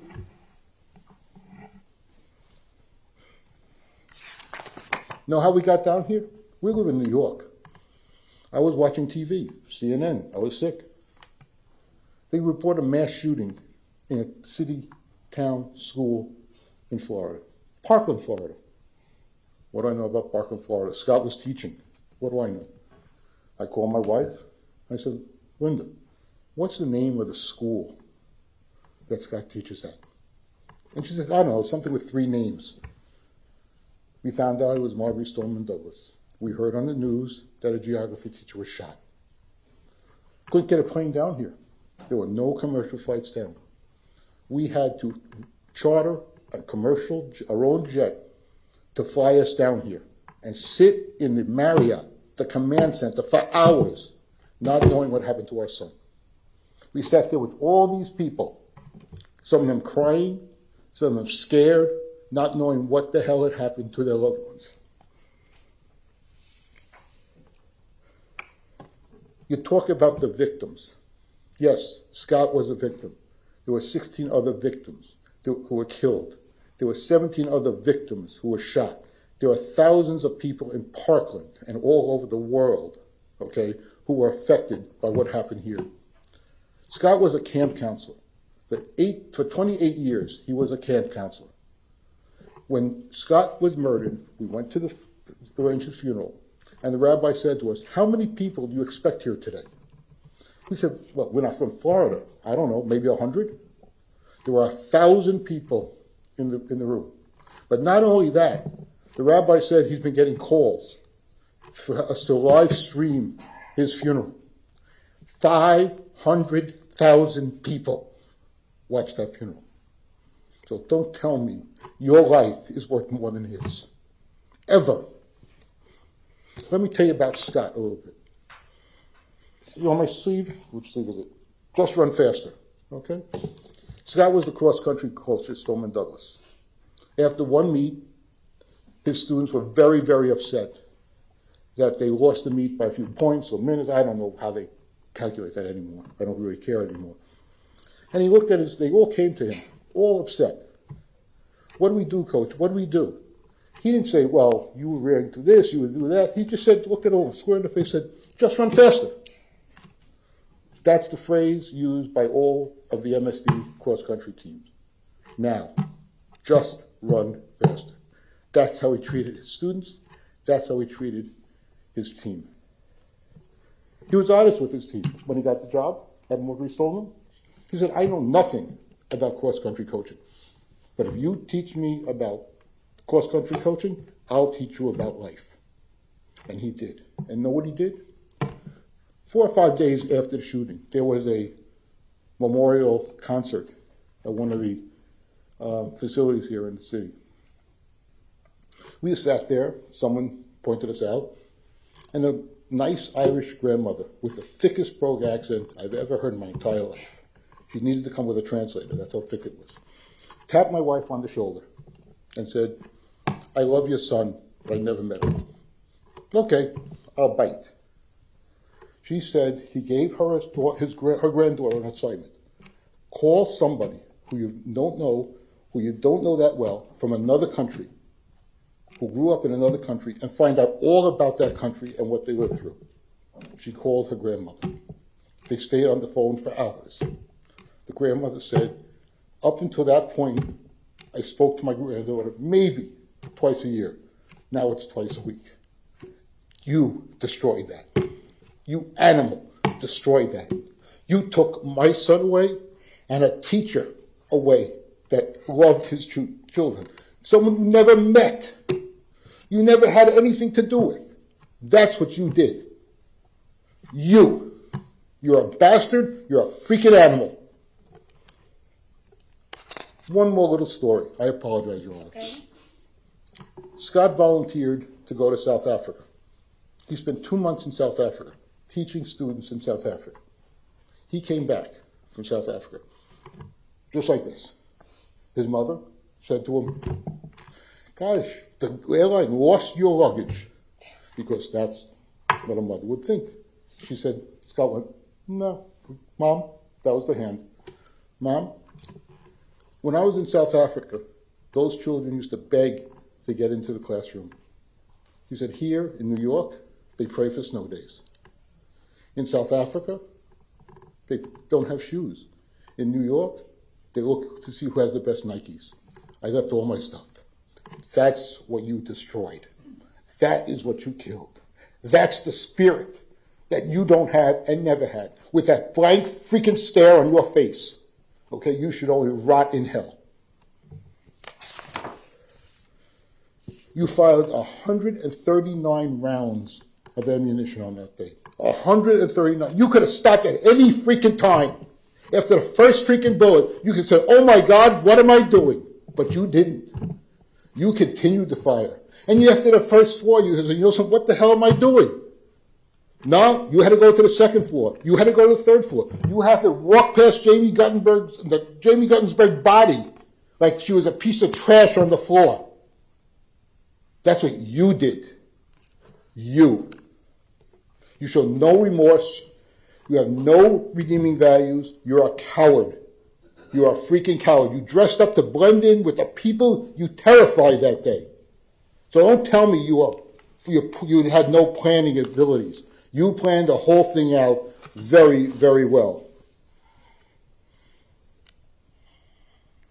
The fact that I have to share my world with you is disgusting.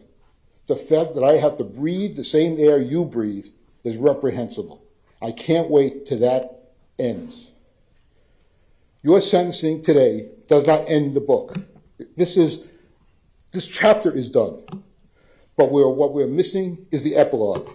And for me, I look forward to reading that epilogue. What will happen to you in jail? You'll be passed around like an inanimate object.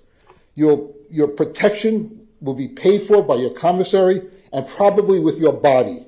You'll be someone's bitch, and you deserve it. Passed around from group to group until you get tired of it. You will be a commodity, traded like bubblegum, cigarettes, drugs, or candy. And one last point. Well, maybe not last point. My 70th birthday is February 2024. My hope, my prayer for my birthday present is to get word that you are dead.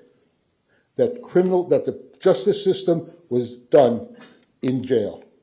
That the prisoners that you and inmates that you have to associate with executed the judgment that this court can't. And I hope that it's the most painful judgment ever. Hope that when your final death comes, you have the same fear, the same agony as the 16 people you killed and my son. Hope that your death is slow and agonizing, because it won't be like a state execution. Prison justice is a bitch. When your fellow inmates execute the death penalty that you deserve, they will do so in such a cold, calculated, heinous, painful manner that you'll be wishing that the state of Florida had executed you in the compassionate way they must by law. Finally, I have one request, Your Honor. I'm sorry. I just want to say one more thing. In spite of you, in spite of that cold stare, in spite of that ice water bullshit that runs through your veins, in the fact that you have no remorse, no feelings for anything or anybody, we will survive. These 17 families and all the victims of your heinous crime will survive. We will go on, we will make the best of our lives, and we will deal with the daily grief, pain, and anger that we feel every day. I have to learn to live with the pain you caused to my entire family. You are the worst kind of animal. Contrary to the defense, one of the mitigating factors were you are a human being. Trust me, you are not. You are the lowest form of pond scum, and I apologize to pond scum for equating you with them. You are a spineless and soulless monster. My son Scott was a human being. He still is. Something you will never be and never were. He has a soul, he was kind, he has a character, and he cared for his fellow human beings, something you never did. Now one last request, Your Honor. I apologize. I would like to make a formal request to you, or to whoever it has to be, on the record, to the Public Defender's Office. I'm requesting that under the Freedom of Information Act, that the Public Defender's Office make available to me within 30 days, including but not limited to the following documents: each invoice to experts, each billing statement for work done, each and every invoice for disbursements incurred for the representation of the shooter, the amount paid to each public defender, and the compensation to any persons who were compensated for representing the shooter. This day has been long coming. Didn't know how it'd feel right now. Don't feel any better because he's still breathing. The day he stops breathing, I will feel better. Thank you.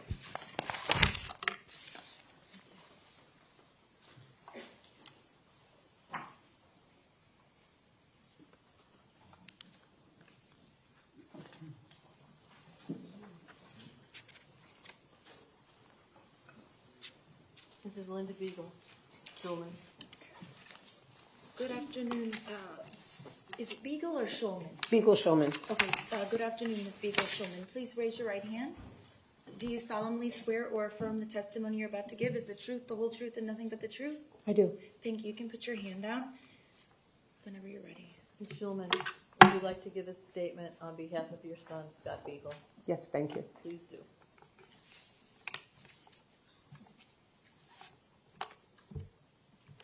It has been 1,723 days since you murdered my son, along with 16 other innocent students. My son Scott was the geography teacher and cross-country coach at Marjory Stoneman Douglas High School, which you heard all about from my husband. In spite of your desire to kill as many students as possible, Scott, realizing that you were in the school and on a killing rampage, he did what he had to in order to save the lives of as many students as he could as possible. He managed to save 31 students before you killed him. This is my son, Scott.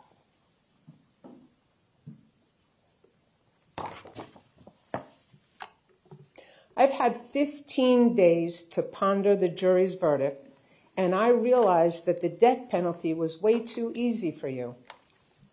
I learned that here in Florida, the average death penalty case takes 18 years from sentencing to execution.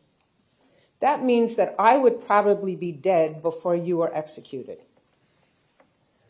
I will go forward knowing that you are going to a maximum security prison with other murderers, much tougher than you are.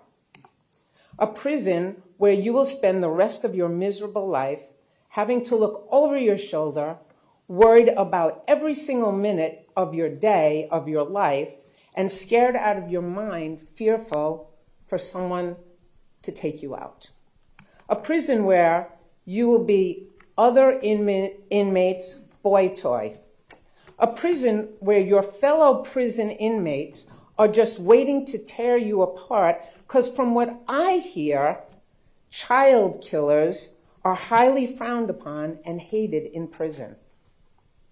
You will look back at the time that you spent in the Broward County Jail and see it as it was a hotel compared to the prison where you are headed. As far as I'm concerned, real justice would be done if every family here were given a bullet and your AR-15, and we got to pick straws, and each one of us got to shoot one at a time at you, making sure that you felt every bit of it and your fear continued to mount until the last family member who pulled that last straw had the privilege of making sure that they killed you. That's real justice for you. I wish for you prison justice, since that cannot happen. And I welcome the day that I am told that you've been tortured and taken out for your cold-blooded, premeditated, calculated, heinous murders, because you deserve no less. Your notoriety is over today. You will no longer be anything but a number here. And I can tell you, I have never uttered your name, and I never will. To me, you'll always be the confessed, convicted Parkland murderer. I have one last request for the media, and this is definitely something that I would really like to have you take to heart. All of the media, not just the people who are here, all the media. Do not give this animal the notoriety he craves. Out of respect for the 17 families whose loved ones were murdered by this animal, an animal that continues to show no remorse, please do not use his name in your reporting ever again. Please refer to him of who he is, the confessed, convicted Parkland mass murderer. Please bear with me for a little longer. Promise not like Mike, I promise. It's okay. To the state's trial attorneys, Michael Satz, Carolyn McCann, Jeff Marcus, Nicole Chiappone, Stephen Klinger, Aaron Sabitsky, as well as your entire staff, including the victims' advocates. When we first began this case, you answered all my questions, and I had so many questions. You explained to me that this is the perfect death penalty case because I was not aware of what the difference really was for the death penalty or life in prison without parole. Mr. Satz, you took the time and explained and promised me. You said, this is a very important case. The reason we go for the death penalty in this case is because you and your team wanted to make sure that it was not going to be just another mass shooting. You promised that the Parkland shooting case, every single one of our loved ones would be known by name, by face, who they were, their age. Nobody, if they ever heard Parkland again, would not know about every one of those loved ones that were murdered. You fulfilled your promise. For that, I thank you from the bottom of my heart. You kept your promise. The case that you all put on was flawless, okay? You proved every aggravating factor.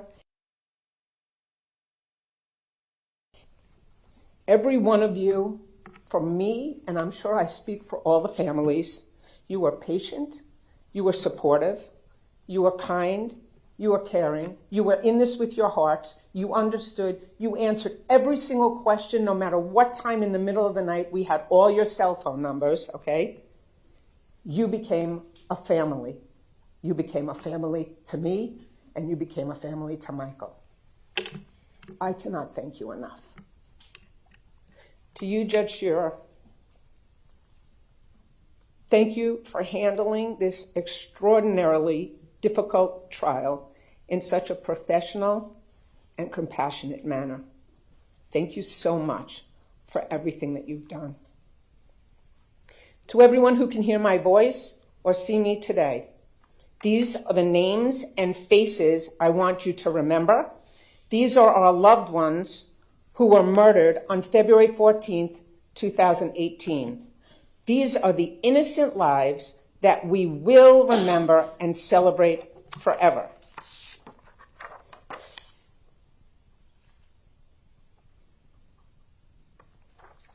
Alyssa Alhadeff, 14.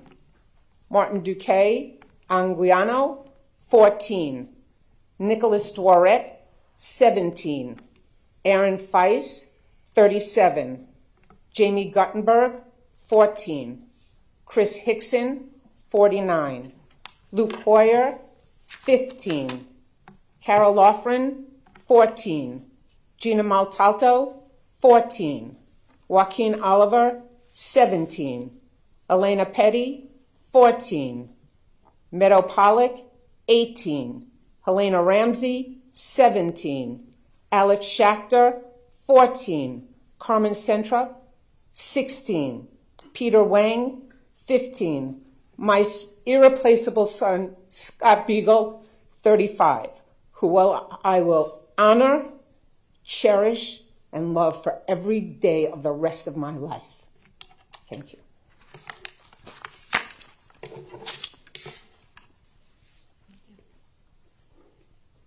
Can we have a short break, Your Honor? Sure.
Are present. The defendant is present. Judge, if you could just indulge us for a couple more minutes while the witnesses come back in from the Eagles Haven room, please. Sure.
Your Honor, everyone's here? Okay.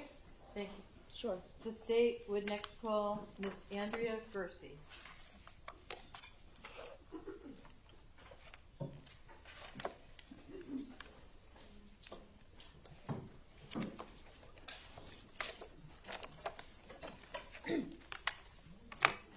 Good afternoon. Hi. Please raise your right hand. Do you solemnly swear or affirm the testimony you're about to give is the truth, the whole truth, and nothing but the truth? I do. Thank you. You can put your hand down. Please state your full name and spell your last name for the record. Andrea Gersey, Ghersi. Okay, thank you. Ms. Gersey, would you like to give a statement on behalf of your brother, Joaquin Oliver? Yes. Please do so. Okay. So I wasn't going to say anything until yesterday's events. So I will start with this. To you, I would never, ever, ever sit down and write anything about you and take my time. So like Debbie Hickson said, you will cease to exist after today. I just hope that your fellow inmates take real nice and cozy care of you. Okay. So, I wasn't going to say anything today, but in light of yesterday's events, I decided I would not allow any of you to make us out to be the kind of people that resort to any kind of threats, especially threats towards children. No one in this courtroom has had to go through what we have had to go through. Statement by Gordon Weeks. What exactly have you had to go through? Did you have to sit here for the past few months and listen to medical experts describe how many shots your loved one received? How much they suffered while being hunted down by the murderer? Are you that out of touch? Ms. McNeil, were your feelings hurt yesterday? Because here I thought you were a soulless person along with your fabulous team. Since the entirety of this trial, you have behaved as such, not once looking over at us, instead feeling empathy and compassion for the murderer. Whatever so-called attacks you're receiving, you brought upon yourselves, each and every one of you. Had you handled this case with more class and professionalism, we perhaps could have focused our negative feelings solely on the murderer. But professionalism, class, and respect is something only the prosecution seems to be acquainted with. I will repeat your words. Remember, this was a personal moral decision you all made. Like when you decide to marry someone, or when you don't want to marry someone. So look into your heart, look into your soul, and learn to live with the fact that you condoned the slaughter of 17 innocents. But I promise you that one day, I don't know when, you will ask yourself, did I make the right decision? Thank you, Your Honor, for the way you conducted this entire trial. Mike, Jeff, Carolyn, Nicole, Steve, Aaron, and Lori, thank you all from the bottom of my heart. You did not fail any of us at all. You are part of my family, and we are eternally grateful for each and one of you. Eagles Heaven and State Advocates, thank you from the bottom of my heart. Thank you.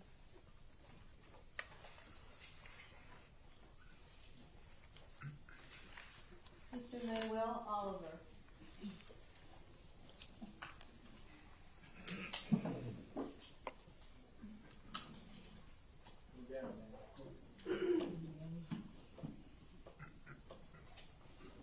Good afternoon, Mr. Oliver. Good afternoon. Please raise your right hand. Do you solemnly swear or affirm the testimony you're about to give is the truth, the whole truth, and nothing but the truth? I do, yes. Thank you, sir. You can put your hand down and please state your full name for the record. My name is Manuel Oliver, and I am Joaquin Oliver's dad. Mr. Oliver, would you like to say something on behalf of your son Joaquin? Yes, I do. Please do.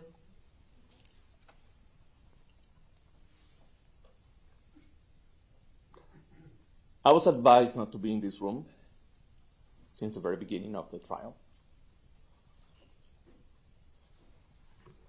because if I have said something wrong, you guys could complain. And then I will feel very guilty, not only for my family, but for the other families.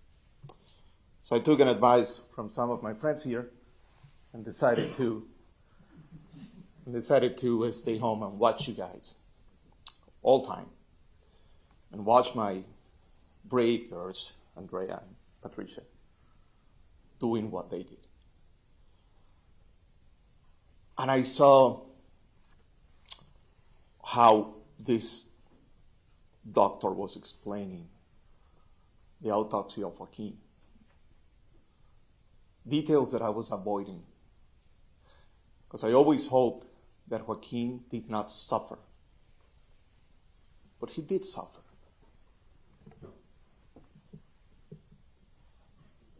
You shot my kid 4 times. You blew his head. His marvelous brain and ideas and dreams. You destroyed them. Shot him 4 times. You needed an AR-15 to do that, because otherwise Joaquin would have beaten the shit out of you. But you were coward enough. And you can be cowards in this life. Hiding your actions. The middle finger, lady. Apologizing for a middle finger. You need to learn how to do a middle finger. So you don't need to apologize to anyone.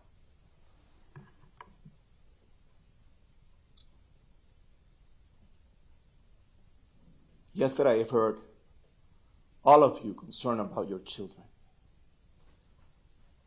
It's ironic and unreal.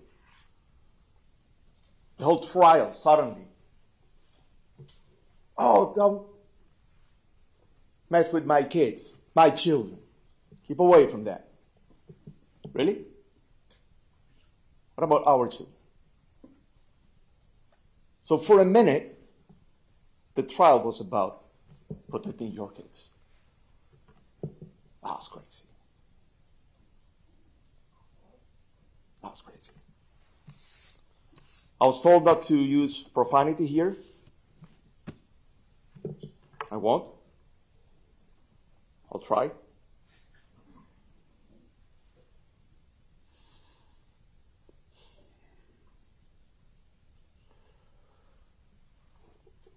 I think that one of the reasons that you did this, I'm talking to you right now, is to be famous. So I think that someone will steal that fame from you. whoever takes care of you will own that fame. And someone will.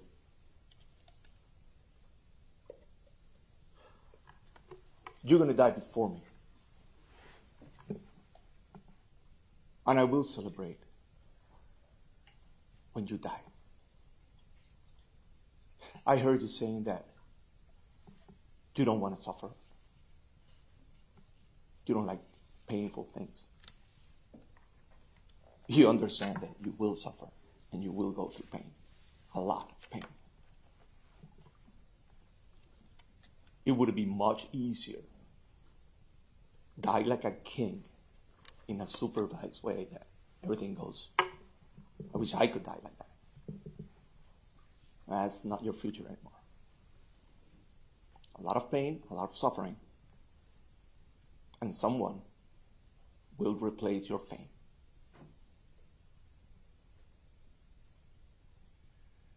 And I'm closing this chapter today, but you're not. Your chapter opens today.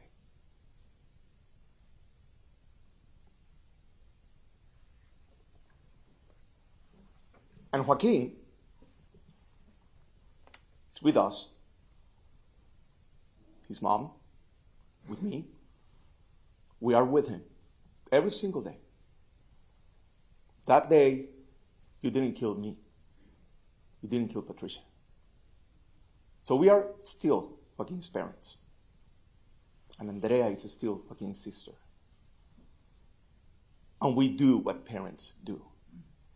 We come here and let you know what is right or wrong when you fuck with our children.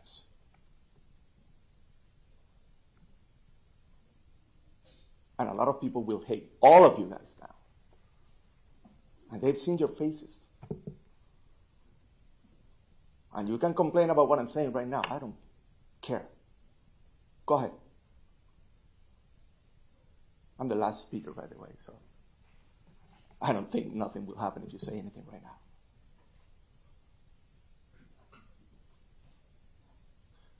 And I have another message for you. It's not cool what you did. All the kids, the youth, that along with Patricia and myself, work tireless every single day on debating gun violence and change the future of this nation, hate you. So if you were trying to be the cool guy, you're not. You're the worst. How does it feel? Nobody likes you.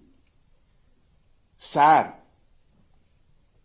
You know who they love, Joaquin? They love him. They send him messages. He has followers, millions of followers for all around the planet. And they will keep on following Joaquin while you are afraid of going through pain and die because someone will steal your fame.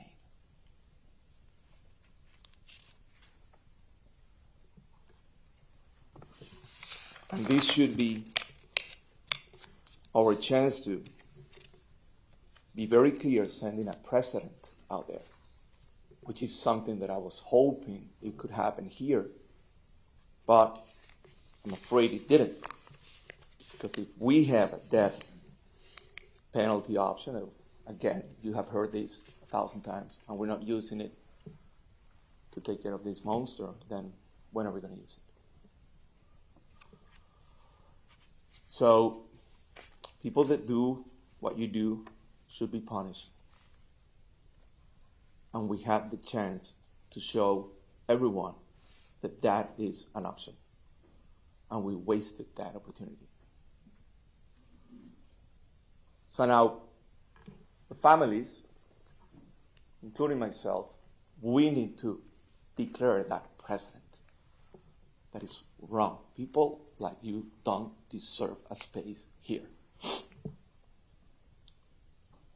And that's why we are so clear speaking We're not talking to you. You guys think that the whole universe goes around you. We are not talking to you. We don't care about you guys. You get offended like I'm talking to you. I'm talking to a whole nation. He doesn't deserve to be here in this society. But, as my wife said,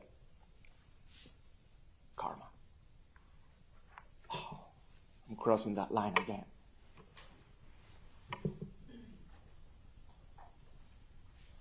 You did a great job.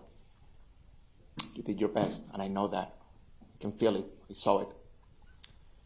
And I admire all the families that were here, spending hours, days. I was with you. Trust me. I was crying in my office. Breakdowns. But I followed my friend's advice. Stay home, man. But not today, because today I can say whatever I want. And I can dress however I want.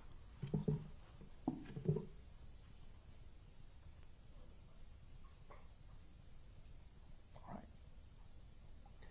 Do I feel better now? I don't know. Tomorrow, you guys are going to go back to your perfect lives, enjoying your family. Tomorrow we're going back to our thing, missing our kids. And you are out of the picture. And you will be erased from the picture sooner than later. It's time for you to be afraid of me. Thank you. Thank you, sir.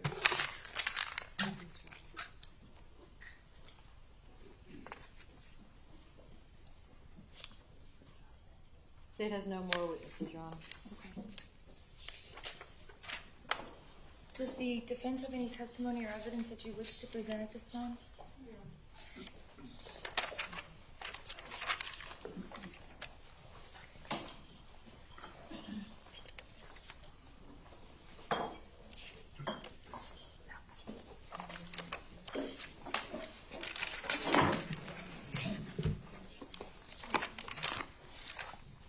Good afternoon, Mr. Silvershine.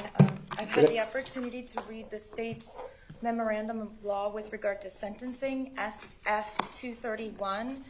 Does the defense have any objections to the state's interpretation of the law and the maximum sentence to be imposed on all 36 counts of the indictment?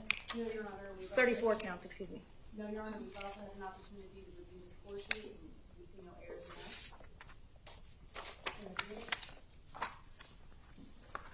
Your Honor, Joel Silvershine on behalf of the state. We've submitted a guideline score sheet which reflects a lowest permissible sentence of 1,029 months. That's been provided to the defense. At this point in time, as to the sentence regarding counts 1 through 17, which is murder in first degree, under Florida statute, chapter 775.082, there's only one sentence that can be imposed at this time, and that is life imprisonment with no possibility of parole. As to counts 18 through 34, which is attempted murder in the first degree with a firearm, those are life felonies. The court has the ability to sentence under the Criminal Punishment Code to life imprisonment. The lowest permissible sentence being that over 363 points also gives the court the ability to sentence the defendant to life imprisonment on those counts. Additionally, the court needs to consider the ability of the court of these sentences to run consecutively. And under the case law, under Chapter 921.16, subsection 1, that can be done. The court does have that option. The court also has the ability to sentence the defendant to life imprisonment on those counts involving attempted first-degree murder where not only because of it being a life felony, but for those crimes for which great bodily harm was alleged under the 1020 life law, because the guilty plea of the defendant acted as an admission or a confession to everything that is in the allegation in the indictment, that allows the court under that particular statute, which is the 1020 life law, to be sentenced to life imprisonment under that. For those 9 counts which did not involve, which was not alleged to have great bodily injury, where there is possession and discharge alleged, those crimes must have a 20-year mandatory minimum, also assessed along with what the state will present will be a request for life imprisonment. Those are the legal ramifications as far as the sentencing guidelines are concerned and the law. There is one other thing I would ask the court to address. On October 28th of this year, this would be SF-232. The state filed a notice to the defendant in the Department of Legal Affairs regarding Florida Statute 924.512. That is the Florida version of the Son of Sam law. And I read as follows. Comes now the state of Florida by and through the undersigned Assistant State Attorney and gives notice to the defendant in the Department of Legal Affairs that the state of Florida intends to invoke the provisions of Florida Statute Section 944.512, commonly known as the Son of Sam law, should there be royalties, commissions, proceeds of sales, or any other thing of value payable to or accruing to the defendant or a person on his behalf, including any person to whom the proceeds may be transferred or assigned by gift or otherwise from any literary, cinematic, or other account of the crime for the crimes for which the defendant is convicted. Any proceeds will be distributed as provided by law. This has been provided to the defense. I have also contacted the Department of Legal Affairs, and they acknowledge receipt of this as well. And with that, I will defer to Mr. Satz. Your Honor, we would ask for the maximum sentence for the first 17 counts of the indictment of murder in the first degree. We would ask the court to sentence the defendant to consecutive life sentences for the 17 counts of first degree murder, and to counts 18 through 34, the attempted murder in the first degree. We would ask the court for each one of those 17 counts, sentence the defendant to life in prison. Each one of those 18 to 34 counts to run consecutive to one another. And all 17 of those counts of attempted first degree murder all be consecutive to the first 17 counts. All 34 counts to run consecutive. All 34 life sentences. That is our ask. Thank you.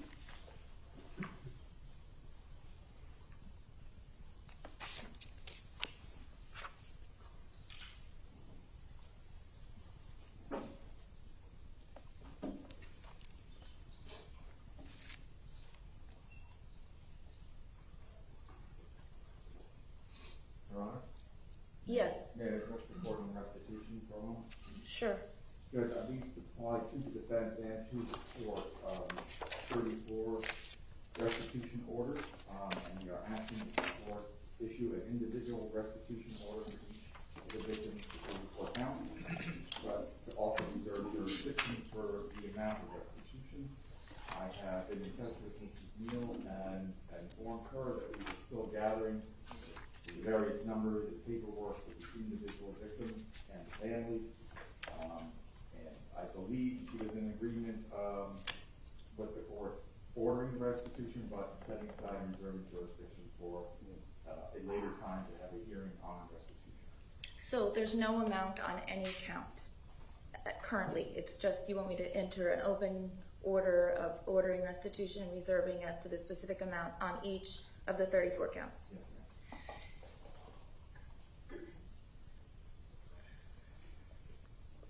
So I may be misreading part of the sentencing memorandum, but it's my understanding that each and every count that alleges an actual possession and discharge, which is all of them, should have also a 20-year minimum mandatory prison sentence under Florida's 1020 life statute? No, Your Honor. There are 9 counts which do not allege great bodily harm. Okay. There are 8 counts which allege great bodily harm. Right. And under the 1020 life law, it's 25 to life. We're asking the court, in addition to the life sentence which the court can impose, also a life sentence under section 775.087. But wouldn't all of the 17 counts of attempted first-degree murder, because there was and it's not alleged anymore because he pled to it, a proven fact of discharging a firearm, wouldn't they all have 20-year minimum mandatory prison sentences? Some are 25 to life, of the way they are charged in the indictment. So I understand you're asking me to sentence all 17 counts of attempted first-degree murder to life in prison. Correct. With a 10-20 life firearm minimum mandatory prison sentence. Depending on the way that the count is done. So I saw where you said 20 years on 19, 21, 22, 23, 24, 25, 27, 31, and 32. Correct. And then what minimum mandatory are you asking, if any, to impose on the victims that suffered great bodily harm? It's 25 to life. So it would be life imprisonment with a mandatory minimum life imprisonment under 775.087.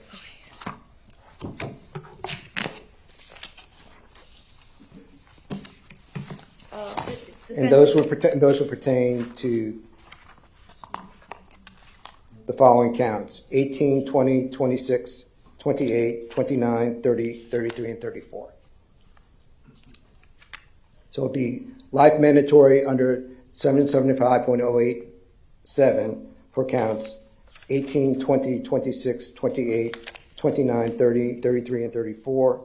And as to counts 19, 21, 22, 23, 24, 25, 27, 31, and 32, life imprisonment with a 20-year mandatory minimum under Florida Statute 775.087. Defense, was that your understanding of the sentencing memorandum or the reasoning in the state sentencing memorandum? Yes, Your Honor, we're in agreement with the state. Your Honor, there's just one more matter. The state filed a notice for cost of prosecution of SF-233. I spoke to the defense. They are in agreement with the amount. I did attach an exhibit to justify the cost. I prepared an order for the court. You may. And while the sheriff's office, I don't believe there's a representative here, but I think the defense can answer my question. I received an agreed order as to civil restitution lien to Broward Sheriff's Office, but the amount is much different than what was originally asked for, and so that's why I hadn't signed it yet. So it is an agreed order between the defense and the Broward Sheriff's Office. I believe there's a statutory cap of $250,000. I believe that the cost of incarceration far exceeds that. So you all are agreeing to the statutory cap? Yes. And Okay. I have copies if Your Honor needs it.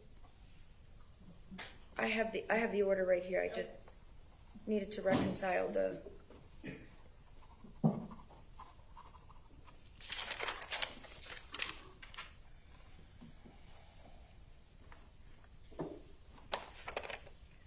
All right, Mr. Cruz, please raise your right hand. Do you solemnly swear or affirm the testimony you're about to give is the truth, the whole truth, and nothing but the truth? You can put your hand down. And Mr. Cruz, you pled guilty before this court on all 34 counts as alleged in the indictment on October 20th of 2021. At that time, I questioned you in depth as to your ability to understand the proceedings, your ability to consult with counsel, your ability to follow along. My observations of you during the course of the trial, including today, are that you are in fact following along, that you are in fact consulting with counsel when needed. and that you are not having any difficulty understanding the proceedings here today. Sir, has anything changed since the time that I accepted your plea, other than the fact that during your plea you were not on medication, and it's my understanding that you are now on medication? Is that correct? Yes. Are you taking your medication as prescribed by your medical physicians in the jail? You're not taking any more or any less, is that correct? And is your medication affecting your ability to understand what's going on here today? Are you having any trouble concentrating? Are you having any trouble understanding me when I'm speaking to you, or understanding any of the witnesses as they're speaking? And you're able to follow along sufficiently? Do you have any questions about what's going on today? Have you had sufficient time to speak with your lawyers? Okay, at this time, the court's previous finding that the defendant is making a knowing, intelligent, and voluntary waiver of his rights stands. I do believe that he is competent to go forward in this proceeding, and that's based upon his answers to my questions as well as the court's own observations of the defendant.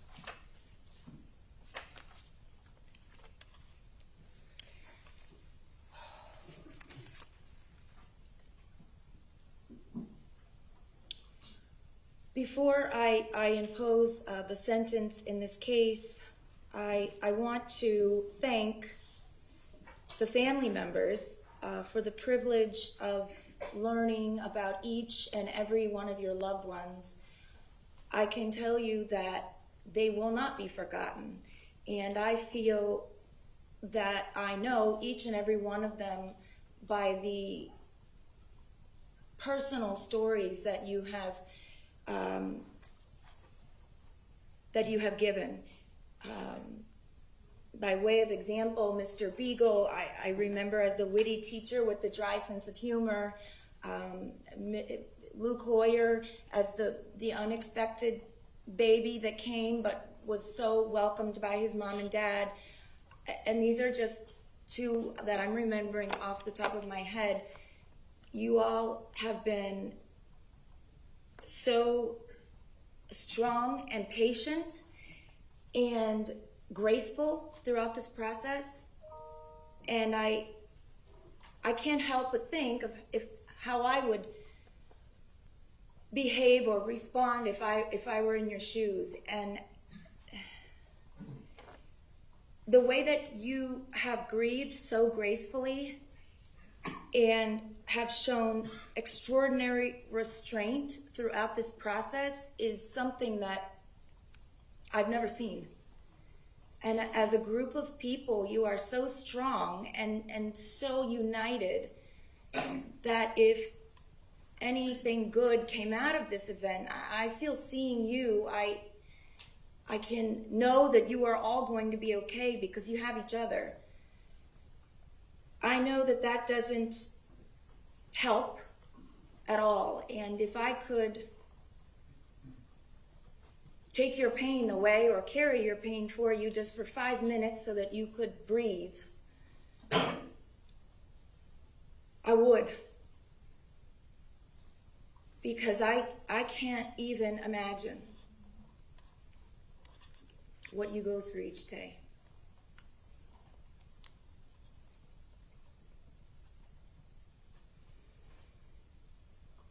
You are a wonderful, strong community. And I also want to tell you that when I visited that school, I expected tragedy and sadness, which is present. However, that school is still thriving, and it's a beautiful campus, and it's not broken like one would expect. And I think that that is due to the strength of you all and your community. And I think that when people remember that school, they're going to remember the strength of the community and how, I mean, every one of these kids came up here, the survivors, and testified as to the schools that they're attending and how well they're doing. It speaks volumes as to you all as families and the care and the love that you provide your children. And I couldn't help but notice when the survivors came in and testified that their family units came with them and were there for them. And I can't think of any other instance in one community where so many children would have not one, not two, but a group of loving family members to support them. And that's how I will always think of MSD, just as a great school that will survive, like you all have.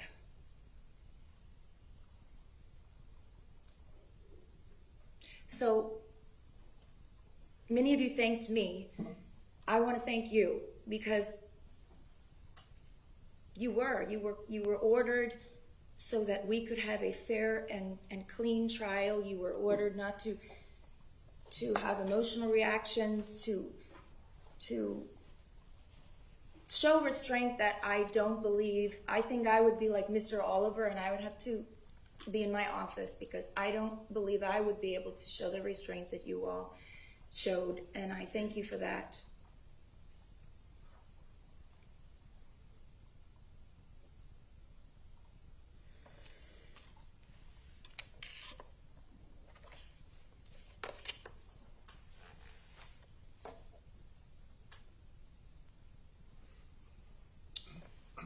It's the sentence of the court as follows.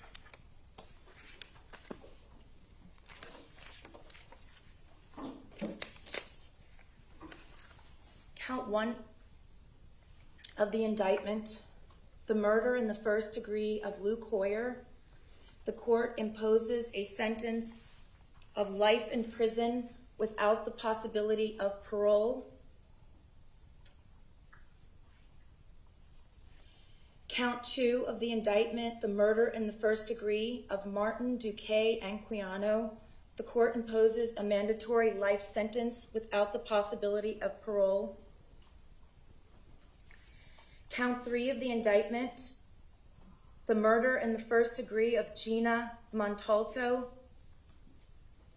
The court imposes a mandatory life sentence without the possibility of parole. Count 4 of the indictment, the murder in the first degree of Alexander Schachter. The court imposes a mandatory life sentence without the possibility of parole. Count 5 of the indictment, the murder in the first degree of Elena Petty.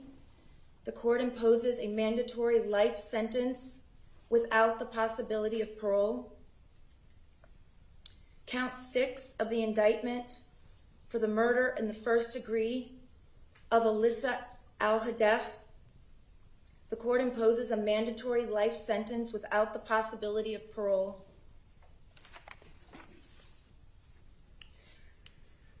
To count 7 of the indictment for the murder in the first degree of Nicholas Dworet, the court imposes a mandatory life sentence without the possibility of parole.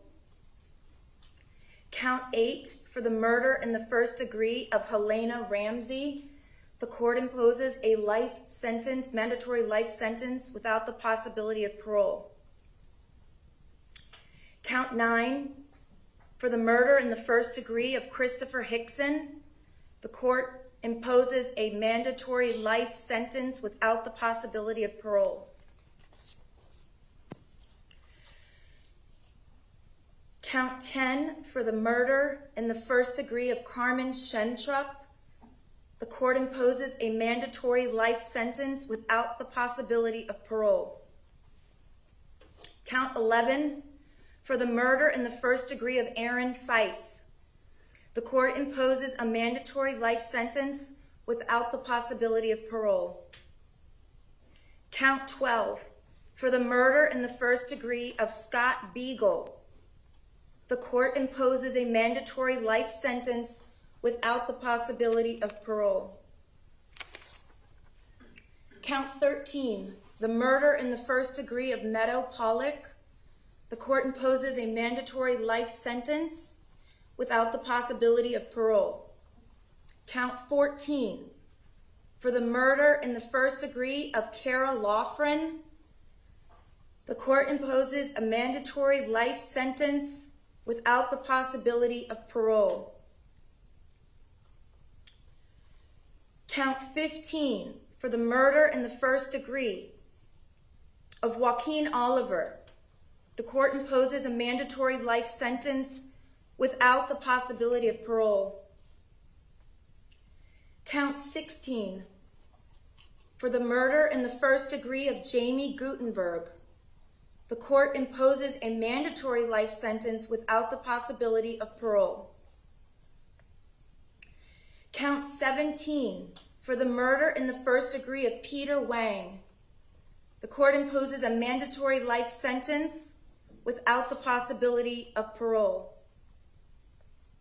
Count 18, for the attempted murder in the first degree of Ashley Baez, the court imposes a life sentence with a minimum mandatory,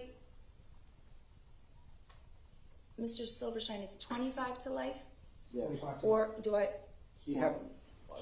We're asking for life, Your Honor. With a mandatory life sentence under Florida's 1020 life statute.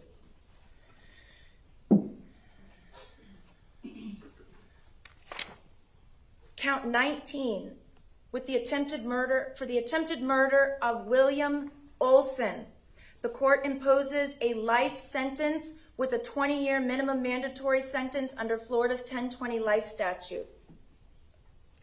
Count 20, for the attempted murder in the first degree of Kashava Magnapuram, the court imposes a life sentence with a mandatory life sentence under Florida's 1020 life statute. Count 21, for the attempted murder in the first degree of Justin Colton, the court imposes a life sentence with a 20-year minimum mandatory prison sentence under Florida's 1020 life statute. Count 22, for the attempted murder in the first degree of Alexander Dworet, the court imposes a life sentence with a 20-year minimum mandatory prison sentence under Florida's 1020 life statute. Count 23, the attempted murder in the first degree of Genesis Valentin, the court imposes a life sentence with a 20-year minimum mandatory prison sentence under Florida's 1020 life statute. Count 24, for the attempted murder in the first degree of Daniela Menescal, the court imposes a life sentence with a 20-year minimum mandatory prison sentence under Florida's 1020 life statute. Count 25, for the attempted murder in the first degree of Samantha Grady, the court imposes a life sentence with a minimum mandatory of 20 years Florida State Prison under Florida's 1020 life statute.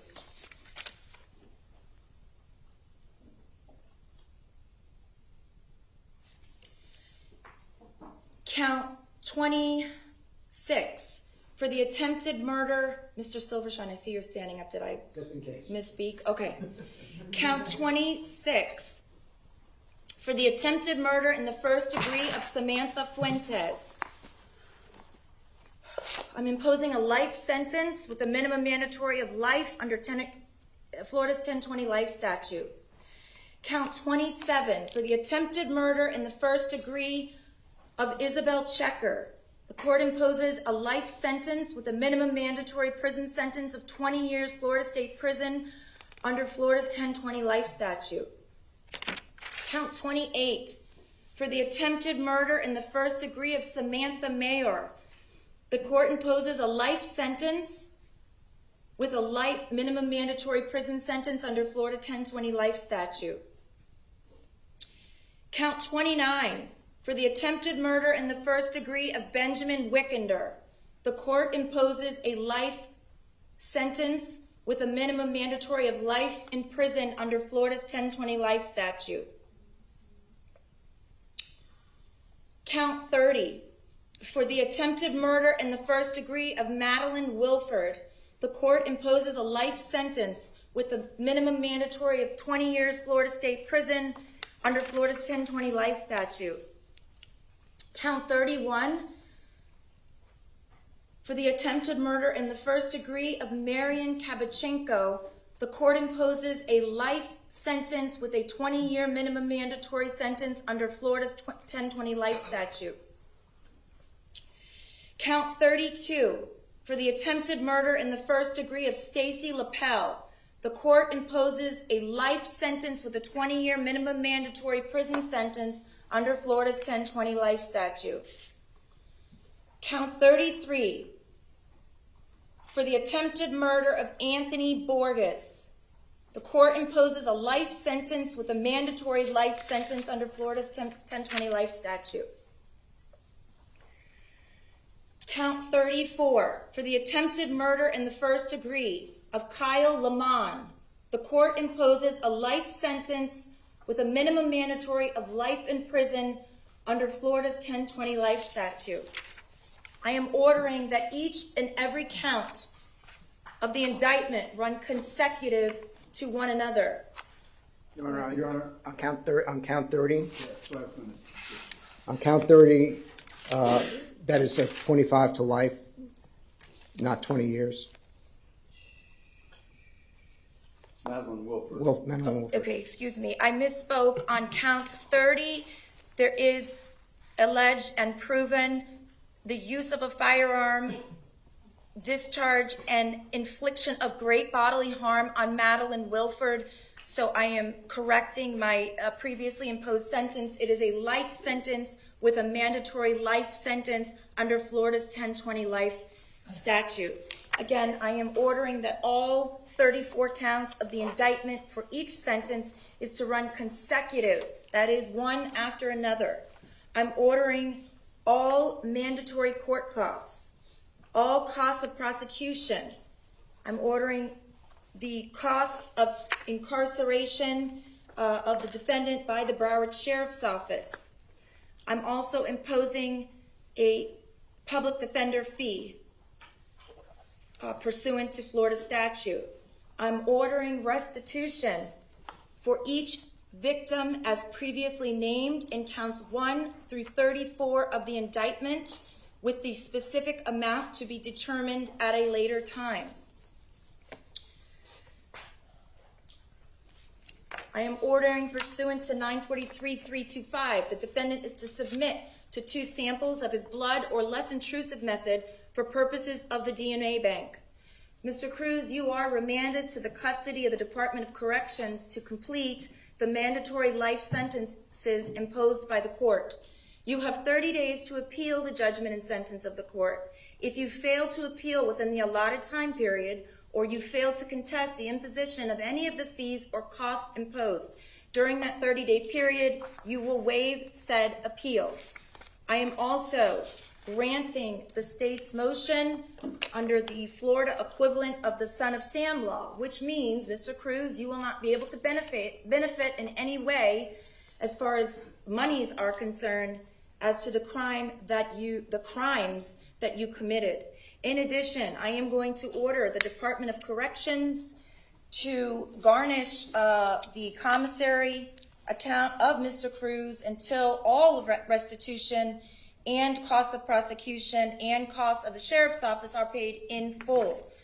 The Department of Corrections, I don't know where you're going, but they can assign that duty to their local office, where they will charge an applicable fee and garnish your commissary until all of these amounts that I have previously ordered are paid in full, specifically the costs of the sheriff, the state, and any restitution that is ordered. Is there anything else from either side? Not from the state, Your Honor. Is there anything from the defense?